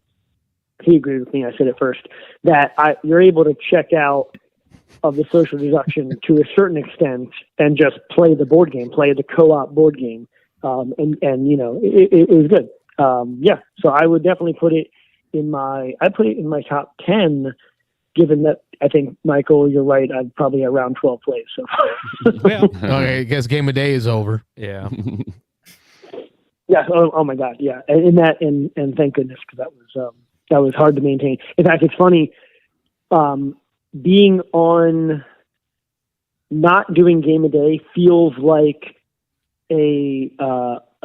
almost like a job I don't have anymore. It really does. Like we don't have to make time or room for it, because I'm looking at our calendar now and I'm like, how did we even do that? Like, holy crap! If I had to play a game today, I don't know what I would. And just so Juan and the new listeners may or new watchers may know, so last year Nick played a game a day, well, mostly with his family, but a game a day, and logged it for the whole year, for all 365 days of the year, and he made it for all the way through the year and played at least one game a day. Yep. So crazy. It's impressive. In-person physical game. Yep. Yeah. Now, and a lot of that, like I said, I don't need to play. It's funny. I'm just now getting to the point. Where are we? Like halfway through February, 6 weeks in. Yeah. Just so it's funny. Actually, yeah, I'll tell you this. Me and the kids played Uno this morning. We did. Nice. Me and all three kids played Uno this morning. We actually played like 3 hands of it. We had a good time, and it got me thinking. I was like, oh, maybe the boys and I should go ahead and we got to finish the Deep Sea Crew. We had started. The because that was like your that was your in case of emergency break last game. Like if you just had to get a game played during last year's game a day commitment, you just threw the crew on the table for 15 minutes, got a game in, sent the kids to brush your teeth and go to bed. That was it, 100%, yes. And so we made it through the original box and then started the Deep Sea one, and I think we're only like maybe 12 or 13 scenarios into the Deep Sea one, and then game of day finished, and so we put it down. haven't touched it since. But I am getting the itch to get back to it. But it's nice. And then Joyce and I actually need to finish Arkham Horror. We had a nice run towards the end of the year and actually got like 3 plays in a row. The LCG, the Dunwich Legacy. So we do need to get back to that as well. Great game. Yeah. Anyway. What did you think of the Salem game? Because I haven't played any of those like little book games, the Salem, Tortuga, whatever. They always looked interesting, but I've never got a chance to play any of those. Oh yeah, and for those that don't know, give the guys a second to pull it up. Yes, the box looks like a little book, and it was theme here. Talk about a game that does theme well. Theme is great. This was a witch hunt, and there is a witch, and you have to go find them before they kill everybody. and don't kill the wrong person, and the box looks like an old book and stuff. And, I like it's definitely more of your traditional social deduction because you start just not trusting anyone, and you don't even really know what to do in the beginning because this one thing that felt a little still. Played it twice. Oh, hang on. Let me get Juan on the main screen here. He's got he's got it right there. He's got a bunch of them. He's got the whole series. He's got the series. Nice. Oh well then maybe I should turn it over to Juan and say, hey Juan, what do you think about it? Yeah. Man, you're putting me on the spot. Putting me on the spot here. We thought you fell out of your chair, bro. We saw you disappear. We heard a bunch of clanking noise. They were like, I think Juan just had a stroke. We're like texting each other. Does anybody have his address? Yeah, it's if you look at I think it looks really cool by the collection, the way it just looks like books and such. Yeah, I do. I have them all just because that's the same reason why Facade Games they just made them all into books. I'm like, oh, it's really cool, just a collection piece. But they even have Hollywood now, a new one on Kickstarter right now as well. They're making a bunch. Oh, somebody brought that one up. Yeah. Was it Kyle? Might have been Kyle. Yeah, Kyle from Chicago called in and talked about that Hollywood one. Definitely, it sounds like a pretty cool theme. I think they make a lot of great social deduction games. They're very varied in theme, I think, and it's really interesting to see it go into for example, I guess I'll go over Salem specifically. It's the Salem witch trials. There's a witch, of course, and then there's also Deadwood. You are a bunch of cowboys fighting over and it's interesting because there's 3 different locations, and the locations themselves, they're all like you're a team there, right? It's you versus the other team. But after everyone's out of the game, and now it's just you 3 or you 2 sometimes versus one person trying to get the safe. So it's like who's really on your team, who's not on your team, who's going to ditch it. And then Bristol is going to be about you're trying to escape the plague, right? And you're going on racing down the little carriages, and someone on your carriage might have the plague. So you're trying to avoid that person, because if you make it to the end with that person, you end up actually losing the game. You still die. You still die, exactly. And then there's Tortuga. Man, I'm just going over this. Tortuga is you basically have 2 ships and an island. And you're trying to find out who exactly is on your team and not on your team when you kind of go over the 2 pirate ships. Your goal is to get the treasure, essentially, and be the ones to get the treasure. This one, I think William and Mitch played that at Gen Con last year. They reported back on that one. That one looked gorgeous. So to answer your question, I think they're all very unique social deduction games. They're all very interesting. The only reason why I'm not backing Hollywood is because I think I found my social deduction game for the rest of the lifetime. I think that I will be playing. Period. That's the only reason why I'm not. But I think what's coming. they're all. I think they're all great. They're all great. All these games, I think that, and for my opinion on them, they're good games. Is he not going to say which is his favorite deception game? I can say it. I watched the video. Rob did his homework. Rob did his homework. Clock Tower? Blood on the Clock Tower. Yeah, that was his number 1 game of last year. Yeah, correct. Yeah, there you go. I didn't watch the video, but I can just tell by the way. And Juan, I don't know you very well. I can just tell by the way you're talking. It's going to be Clock Tower. And by the way, I can educate a guest because that is the big social deduction game that is taken, I think, the online world by storm. I know a bunch of people love it. Definitely. Now, Nick and I got to play Salem 16 something. Nick, what was your would this make it on your top 10 for 2022? No, I didn't. I feel you, brother. I don't. It was fine. I liked the moment where I switched teams. So the situation in which it happened, I only had 1 life left. If you're a regular village person, you start with 5 life. I only had 1 life left because people thought I was the witch, and the more I complained against it, the more people were like, "No, you must be a witch." That's exactly what a witch would say. And so you get those fun moments, right? I'm even smiling as I say it, right? Because I was the witch, so I had to say that on repeat every time Nick said anything. Right. I had to say that's what a witch would say. Yep, exactly. That was my job as the witch. Yeah, and so that was good. So it got down to I only had 1 card left. I happened, and this game does introduce a neat mechanism where at some point throughout the game you might end up trading cards around the table. Everyone grabs a card from someone on their left, and if you happen to grab the witch card from someone that was a witch, they now no longer have the witch card, which is interesting, but they are still a witch, and now you are a witch too. And so you can conceivably get to the point where a lot of people at the table are a witch. I think we actually ended up with, by the end of that game, four versus one. Because somebody else is dead. Total.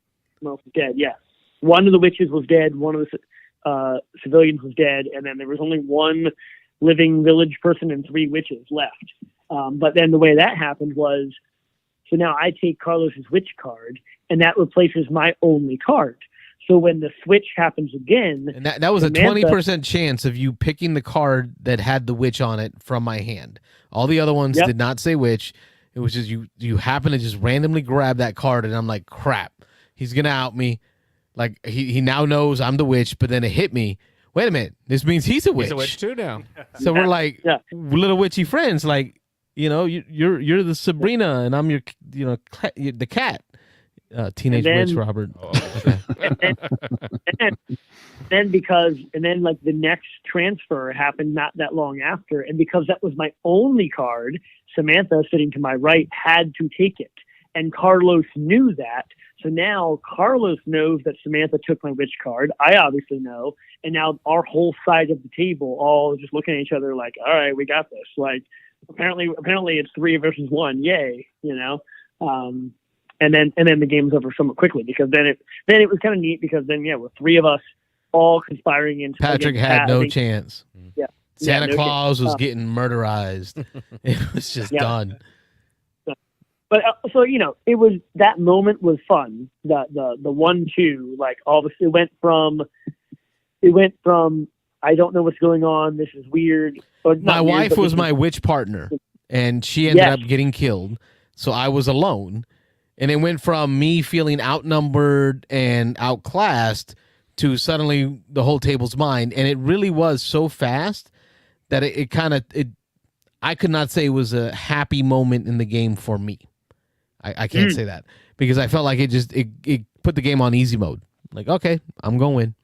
And then the feelings that I had about the game that spoiler alert, it's not going on my rankings board. It has this thing where you have to, when you choose to kill someone, they lay out all the characters on the table, and everybody has a character. So you have your character on the table. The witches, when everybody's eyes are closed, have to reach into the table, grab the one person they want to kill, and set that card aside, but flip it upside down, then grab all the other cards, and then flip those cards upside down into a stack. Okay, have you ever played Werewolf? Like you're like trying to use your unknown senses to feel movement around you or people breathing to be able to get a hint on who's doing what. How is this 300-pound dude supposed to reach into the middle of the table to start manipulating cards with Nick 4 inches from me? Like I was like, this is not going to work. And then I'm supposed to take a black cat and put a black cat in front of someone. Well, we're at a rectangular your turn table. So the other people are 6 foot away. I mean, look at these arms, bro. They're only good at reaching donuts and inserting into mouth. They're not going to reach across the table to make somebody a black cat. So I had to really think on my feet, what the heck am I going to do? Here's the plan. Step 1, I scooted my seat back like 8 inches before we ever got near the night phase. Because, at your turn, when you scoot your seat back, everybody knows. Mm-hmm. Those legs rattling on the chairs. So I had to do that motion way early, anticipating I was going to have to stand up. So I 3 minutes before we did night, I moved backwards. And then step 2, I still couldn't reach with the black cat. So I just put it in front of myself. I was like, you know what? I'm just going to put the black cat in front of me. Maybe I'll throw off some suspicion. So that way it doesn't look like I put the black cat on myself. But at the end of the day, it took away from every time we did a night phase, it would be so easy to tell who were the witches because of that required amount of movement and manipulation of the table. So for all those reasons, Salem's not making it on the board.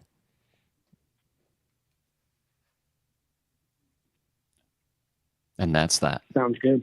Just leave it there. Yeah. Sounds like something a witch would say. Bingo. All right, well, it's I have welcomed you guys deep into the after 10 o'clock hour. So. Oh wow, time flew. Yeah. That was 24 minutes. That flew fast, bro. Yeah. Good night, Nick. Thanks for calling, Nick. Good night, Nick. Oh man, time flies sometimes. Yeah, I was gonna say, I don't know if you told Juan, but Juan, you don't have to stick around. I know you got a movie to go catch at some point. We probably got a little bit more we're gonna do But here. he's in the past. Yeah, We're in the future. He's got a couple hours. Yeah. He's in the past. Oh, we got a call from looks like a Vegas number. Beans and Dice podcast. State your name. Where are you calling from? Alex from Las Vegas. Did I hear Alex? Yes. Awesome. Hey, if you would turn down the show behind you. And welcome to the show. Say hi to our guest, Juan from QVO Games. Oh, hey, QVO Games, Juan. Another Las Vegan. Good to see we're around. Oh, thank you. Nice to meet you, Alex. What's going on, Alex? What do you got going on gaming wise? Well, I'm starting to get into board games a little bit. I come from like a D&D wargaming space, so I play a little like Warhammer Quest kind of stuff, Sure. But my boyfriend, he's got some board games, so it's but one of the things, and I'm no stranger to pricey boxing and storage solutions and stuff, but it seems like board gaming to me is still kind of niche as like an emerging like field of games still, but you pay a pretty penny for some of these Kickstarters and et cetera. But it seems like so many storage solutions aren't great. And I don't know if that should be something that like you pay like a lot of money for these, you get cool miniatures, but it seems like a hassle to get them back in the box. And I think we just played Reckoners, and that had like a diagram on the side that showed you how to put it back in so it fit, and it was like, how is that not standard? Yeah. Stonemaier's notorious for doing that too, that they'll put the diagram on the side of the box to how to put everything back in, which is it's a good idea. Yeah, that's definitely a thing. We just played Frosthaven for the first time.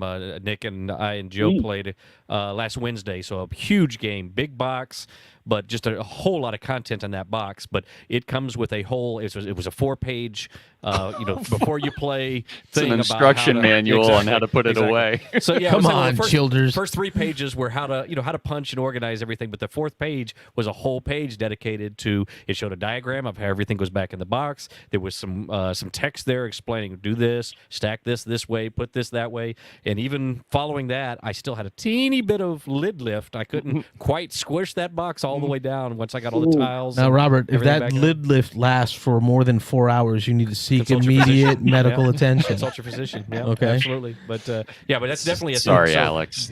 Yeah, exactly. So games that No, I mean that lid lift, I mean, especially if you're like QVO Games, he's got some great fits and stuff going in there, but I mean that could ruin your whole setup. Yeah, it won't fit in the calyx anymore. We're here for aesthetics. Yeah. Now, but I got to get a new calyx now. Iteration on this topic though has been great to watch, and Juan, I'll let you chime in after this one. I'll give you my experience. I've seen Cool Mini or not, because Rob talks about Frosthaven, right? But what he didn't mention was the bottoms of the minis. The bottoms of the minis all now have the symbol of the character class that you're playing, right? So that made me think about CMON, because I now have Massive Darkness 2. Massive Darkness 2 not only has a number on each bottom of each mini, but the tray is specifically built to hold the minis right in nice forms, right? But before that, Zombie Side regular, it had the nice tray, right, that held the minis, but the miniatures weren't numbered, so you didn't know. It was hard to remember. A group of us just played Blood Rage, which is one of my favorite all-time games. We played that at the Your Turn Board Game Cafe here in Tampa area just about a week and a half ago, and it took us 10 minutes, 4 of us, 4 grown adults, 10 minutes to figure out how all the minis went back in. Looking like monkeys trying to shove shapes into cubes into a tool. I got it over here. No, that's the wrong one. No, this doesn't fit here. This has got to go over there. Oh, okay, take that one back. Does that one have the bendy sword or the straight sword? Exactly. It's but if you look at the iteration of this, Alex, you look at CMON where they started. Hey, we're going to give you awesome trays. Yep. Well, thanks. Now I don't know how to put it back. Okay, so we're going to give you a picture to show you how to put them back. Hey, thanks. I love the picture, but man, it's hard figuring out which mini represents what picture. You know what? We're going to put a number at the bottom of each and every mini, and then we're going to give you a diagram that has a number to say where those minis go. Yeah. We've really have advanced progressing in that world, so it's not as big of a problem anymore. Juan, any thoughts or observations on what Alex is talking about? Yeah, so that's actually one of my biggest pet peeves, right? Like when a game does not come with some good storage organization, it's honestly a really big thing. I think I mentioned almost every video when I complain about a game not having this, I guess, at that point, only because it's easier to bring out a game at that, like it's easier to table a game when you can just kind of grab everything and just set it up instead of like, I've had some, like, for example, I'm not going to name drop, but heavy Euros specifically that like come in all in baggies, and it gets to the point where it's, like I'm just bagging things up. Hold on, I gotta ask. I try not to interrupt my guest, but I'm gonna interrupt here. I know Alex admitted to being a newer gamer. Juan, how long have you been gaming? In modern board gaming, about like maybe 5-6 years at this point now. So okay, so unlike Wayne and myself, you haven't had to live through the world of here's a box, figure it out. Right? You'd be surprised. There's actually just a lot of games that do that though. Like that. Yeah, but when everything was like that, what we see today to me is a super luxury. Whereas what I'm hearing from Juan is like, no, this is the starting level. This is foundational. Alex, how do you feel? If the game doesn't have what Juan says is foundational, do you even think about buying it? It's probably, I mean, like I came on for QVO, like, I've seen his stuff, especially because we're like buying more board games. So it's like, oh, cool. I need to kind of know, with Warhammer, I know what I'm getting. I'm going to get a bunch of dudes I'm going to have to put together. I have to go through, I have magnetized boxes. I got to do all this stuff. And with ADHD, it's a pain. So when I think about doing that with a board game, and I'm like, I just spent like, how much on this board game? It's in a box, it just seems like, yeah, if I got to do more of that for another hobby, I already got one. So, I think like if that's not in there as a base, especially, I love cool minis, especially for D&D. But yeah, I mean, if you're putting them in sideways or anything, like I don't want to bust a mini, bend a sword. Now I got to get the glue out. I do that enough for one hobby. Yeah. We are not the same, sir. You should see, like, I take all my cool mini or not trays and toss them. All the minis go in the box. And I think it's the opposite because I have my minis games that I care about those minis. Hey, Droopy Sword, Broken Spear, I don't care. Massive Darkness, I think that's an angel. Does it have a wing? The other wing's in the box over there. We'll grab that later. Like, those games I don't care about. Now, my war games, my Games Workshop, they have individual battle foam setups, each and every one, perfectly taken care of. But my board games, I don't care about those minis no more.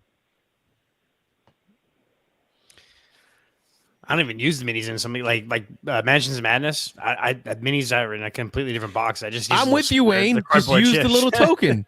Use the token. Yeah. I don't even use the minis. If it ain't Games Workshop, there's no point in using the mini. Wow. The worst. I mean, we played Gloomhaven, and I was like, what is standees? Yeah. I also feel like, it doesn't have minis. Why are we grabbing this? Did it burn your hands touching the standees? Having to fit those cardboard pieces in there, and like, Lord forbid I rip one. All right. Things happen, but Vet gamer tip. Get yourself some glossy Scotch tape, like that present tape that you get from Christmas. Cut a little strip off of that. Put that on the bottom of your standee, so that it will slide in.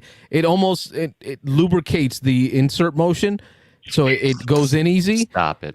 Just stop. But it keeps it from tearing up. He's trying hard. Yes. He's trying hard. Alex, but it works. These are all facts. These are all facts. These are all facts. It goes in easy, and it doesn't tear up on the way out.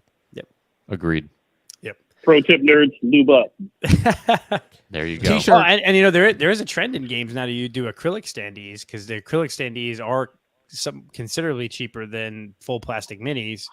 But you get a bit more than just kind of a cardboard standee. So is it acrylic standee okay, or is that right out too? I mean, I think I've kind of gotten over myself a little bit, but I know. It's just I feel like any standee. It's like standees are on the top where I'm like, I'm not really a huge fan of these, but right above that is meeples. I see a meeple, I'm like, no, hard pass. Wow. We're gonna have to sub someone in here because we're not playing life. All right, we moved on. I like you, Alex. You're bringing a unique perspective to the show that we don't get too often. Where your ideas, because you're still a little new to the genre of gaming here, but it's a unique perspective because you're like new to it and you're just like, this is what I like. I don't care what everybody else likes, but this is, and I'm going to state exactly how I feel. So I welcome comments like that. I think it's good. And Rob's here just fine with everything being cubes. Oh yeah, more cubes. Give me cubes. More cubes, more euros. Yep. Speaking of cubes, I will say that Reckoners game, they have some damn nice aluminum cubes. Whew. Oh yeah, and those trays. Those is it? The X-tray? No, is it Game trays? Game trays with a Z that produces the trays for Reckoners? I think for the dashboards. Yep, it's game trays. Yep. Oh, those are nice looking. I've never even seen the game. Those are the pictures of me haunting that BGG page. It's pretty. It's a fun game too. It's a good game. You should try it. Yeah. Well, Alex, we thank you for representing over there the Las Vegas world. Hell yeah. I'm sure Juan appreciates his peeps popping in. We appreciate your call. All right, guys. Thank you very much. Have a good night. Good night. Good night. Thanks. Good night. Juan, we got some questions in here for you. I wanted to save them up. Let me find them. Oh, yikes. I see like the chat's going crazy. I just didn't, I wish we made this kind of noise on my comments on my videos, and look at all these comments here. Oh yeah, that's we find our chats pretty active. Some people are a little shy to call in, but the chat usually lights up. So. No, our community's not huge, but it's very active, which is awesome, and I appreciate every one of my beans. Yeah. What's the most beautiful game you've bought, or best quality of material? Man, that's I think one that shines right away. Foundation of Rome, which is like right here, I believe. Oh yeah. Man, Foundation of Rome is like up there in like, I mean, the production quality is, the miniatures look gorgeous when you put it like on the board itself. Yeah. It just looks amazing. I think that's probably one of the, I would say it's that one, honestly, out of all of them. Foundation of Rome, top tier, best. Like and it's funny because it was actually, I think it was below $200 when it was on the Kickstarter. Like what, 4 or 5 years ago? Yeah, it was like really affordable, and like all the miniatures came out looking great. Also, the storage as well. When you open it up and bring out the box, you cannot beat that. And nice. It's a fun game too. Mm-hmm, definitely, it was a good game. That price point is what took away from me on calling it a love. We got a question in here, Mike Lorenzo, that I think appeals to you and I both. So question is, I don't have as many games like you all have, all of you guys, but do you got insurance for something like that? I mean, maybe this person, I don't know, I'm not familiar with Filthy Phillip. Maybe they know that we do claims. We do insurance claims. That's kind of like our professional life. Yep. So I've paid many a claim for a Magic the Gathering collection, a board game collection, from water and fire losses. And I'll tell you folks, you're not as protected as you think, because at the end of the day, insurance is going to cover you for a like, kind, and quality product that you had at replacement cost. But there are some games that you're going to find get to a place where there isn't a reasonable replacement. They're not going to have a duty to find that game at its giant markup because it's the only one left from a run from 2003. Right. They're going to say, hey, you had a board game. It was a premium board game. I'm going to buy you another premium board game. So Scythe is a premium board game, right? That's the price of Scythe. That's what I'll give you for what you had. Right. And that's what can happen. There are companies. Go ahead. Yeah, tell them about the companies. Go ahead. No, I was going to say, you'll have to get into specialty insurance if you start talking about like, that's what I was very gonna say. Specific rare games. You'll have to large get into collections and stuff like that. Yeah. But to answer your question, I do consider the value of my board games, and I mean, I'm renting currently, but I do factor that into the amount of contents for Schedule C stuff for coverage. I include all of that in with my coverage. So yeah. When I started my career in insurance, I was in service where I sold policies, and I would ask you, hey, if you took your house and flipped it upside down and shook it, everything that fell out, how much would it cost me to buy that? Yep. Right, that's how much insurance you want to purchase for this stuff to replace it. But then if you're going to tell me that your 2003 copy of Puerto Rico first run, signed by, I'm sorry, it's not replaceable. You'll need an endorsement for that. A good board game. But there are companies, like Mike said, that will insure collections based on stated value. Right. So you want to find a broker who's going to find you an insurance product that is going to sell it to you for stated value. You're going to say, my collection of these games are worth this much each, or on average. And they'll write that policy. And if anything happens to it that's covered, they're going to give you that value. Yep. So that's where you're going to need to seek if you really, really care about your collection. But Michael has seen how I treat my collection. Yeah, we all have. Yeah, you're scraping the box. Scraping the box. Follow up question for the insurance guys in the room. My parents long time said, everything of value in your house, document you have it, right? So like I have a hard drive that we keep video, fireproof safe, everything. Yep. Yeah, with videos and photos of my board game collection, of like the things that are valuable. How important is that in the process of, even if you didn't have a separate insurance policy on it, how important is documenting what you even have in your house? Depends on the company you're with. Depends on the company you're with, and depends on what you have. And yes, and what you have, because for the most part, most companies are going to recognize that human beings today have stuff. We are not our parents or our grandparents, right? We spend beyond our means all day, every day. I think it's not unusual to see something like this. I think the number that they came up with is your average household. If you take like every single little item, like like a board game, for instance, how many chits does it have? Each chit is like worth is one item. The average household has 300,000 items in it. And if you really think about all the little things that are in your house, like if you took a board game out, it probably has a few hundred pieces in it, if you count all the little chit. The average house has about 300,000 items inside of it. There's no way that, they're just going to do a blanket, it's worth about this much, unless you get into that specialty stuff. Yeah, but then when you tell me, but Carlos, I got 500 board games, I'm like, whoa, hold on, wait a minute, what? This is outside the norm. What evidence do you have that supports what you're claiming? Now, you might be able to show me your BGG log. I've been running this log for years. Here's some evidence that before I had this, these are all the owned games that I had. Oh, come on. How many people take shelfies? Yeah, there you go. Every week I do. Something out there. Yeah. Right? I think I do it your Amazon history, you can show that to say, look how often I buy board games. Right? You multiply that by my 10 years in the gaming hobby. This is going to tell you how many games I've had. So it's not as hard as you think it is, Wayne. Yeah. Right? You don't have to meticulously list everything you own. You just have to be able to support that style, that lifestyle that you live for most insurance companies. I think what Great I questions. do, I'm loving this insurance. I know, right? And we're dropping people like flies at this point. It's also almost 2 hours in, going to sleep. So. Nationwide. No, I think like twice a year I basically take a video of my house, and it'll be a half-hour video where I go through, here's my bookshelf, all of my bookshelves. People are willing to pay for that stuff nowadays, man. So, what? Put that online. Put it online. Nice. Cool. Killing the conversation. Carlos tickles himself. Yeah, man, that insurance thing. It's interesting because I have a close friend of mine, who he actually recently, he got his house got broken into, and he has, board games, right? He has over 1,000 board games. Wow. And he ended up they broke into his house, but they stole everything but the board games. So that's what I was wondering. Left the board games. That's they left all the board games. I think the one thing he did lose of his board games is, of course, these guys who broke in weren't the best people. They stepped on some of his boxes and chucked it everywhere and stuff. But he had insurance. I really wonder what they were saying during that. What a nerd! Oh, smash!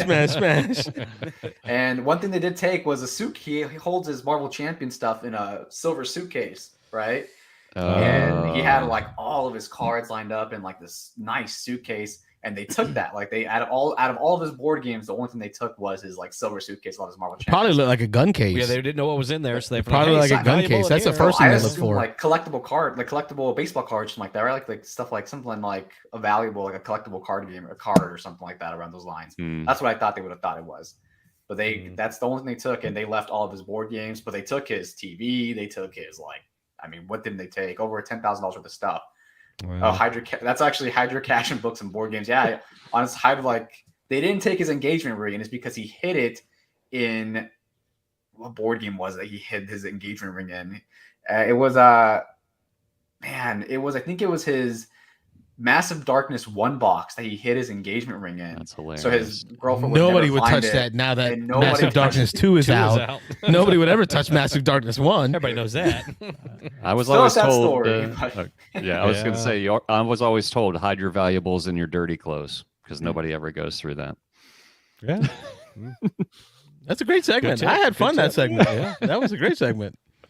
Well, thank you all the folks for chiming in on that. We are coming up on 11 o'clock. Yeah, we got like 5 minutes left. Yeah. Rob, did you have anything you wanted to add to the ranking board today?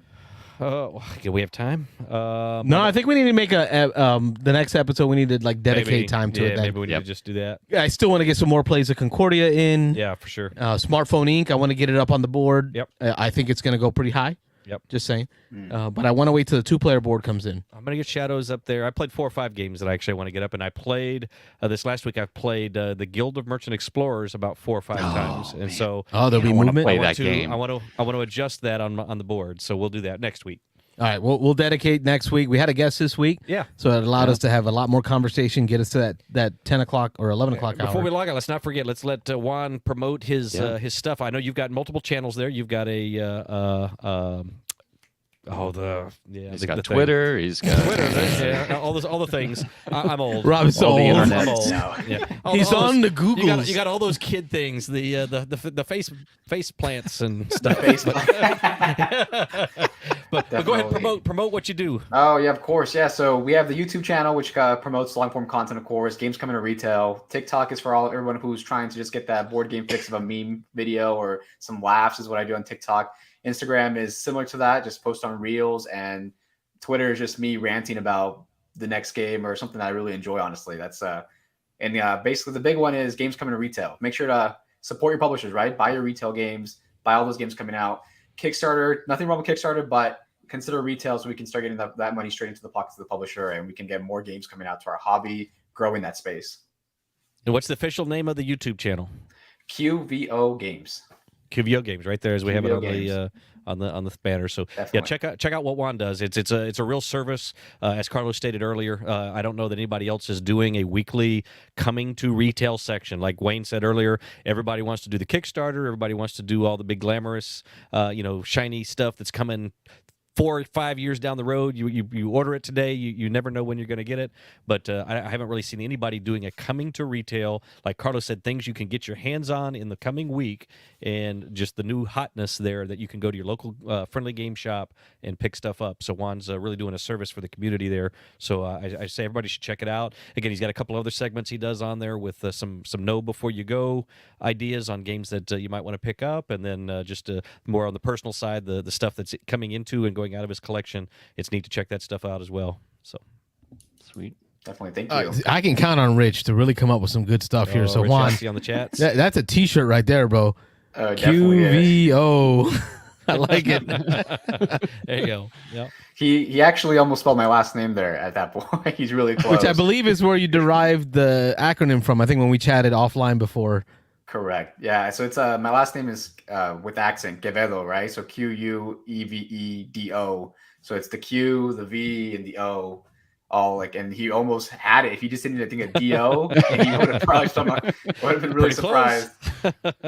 Pretty good for Boston up there. Yeah, for Boston. He's our Boston beans and dice. Yeah, New England beans and dice. Yeah, we're trying to plant little people across the country, and you're putting a flag for Las Vegas for us. Infecting different areas. Unfortunately, you're a bean. You're with us. You made it. Oh, thank you. I'm glad. Happy. Don't let this be the last time. Stick around as we say goodbye to the folks at home, and we'll wrap up off air. But from all of us here on the couch and those who are safely away from us, we want to thank everyone who joined in and chatted in the chat, all of you that contributed there, all the folks that called in, and for y'all that share it with your friends at home. Let them know what we're trying to do here. I think we're just over 2 years of doing this, enjoying this call-in format. And it continues to grow, and it continues to boggle my mind, the community we've built on the Discord. But share with your friends what we're doing. Anyone that you talk about gaming-wise, let them know about what we do. I think we have a good time hearing about how you're gaming at home. We really want to fill this phone line with conversations from the people at home. So on that note, I'm Carlos. I'm Rob. I'm Mike. I'm Juan. Wayne. And we're the Beans and Dice Podcast, a podcast about how we game. Thank you for watching. We'll catch y'all next week. Good night, everybody. Yeah. Thanks Happy for watching gaming. the Beans and Dice Podcast. Don't forget to like and subscribe. That's the voice of Nick the Greek's wife, Joyce Oben.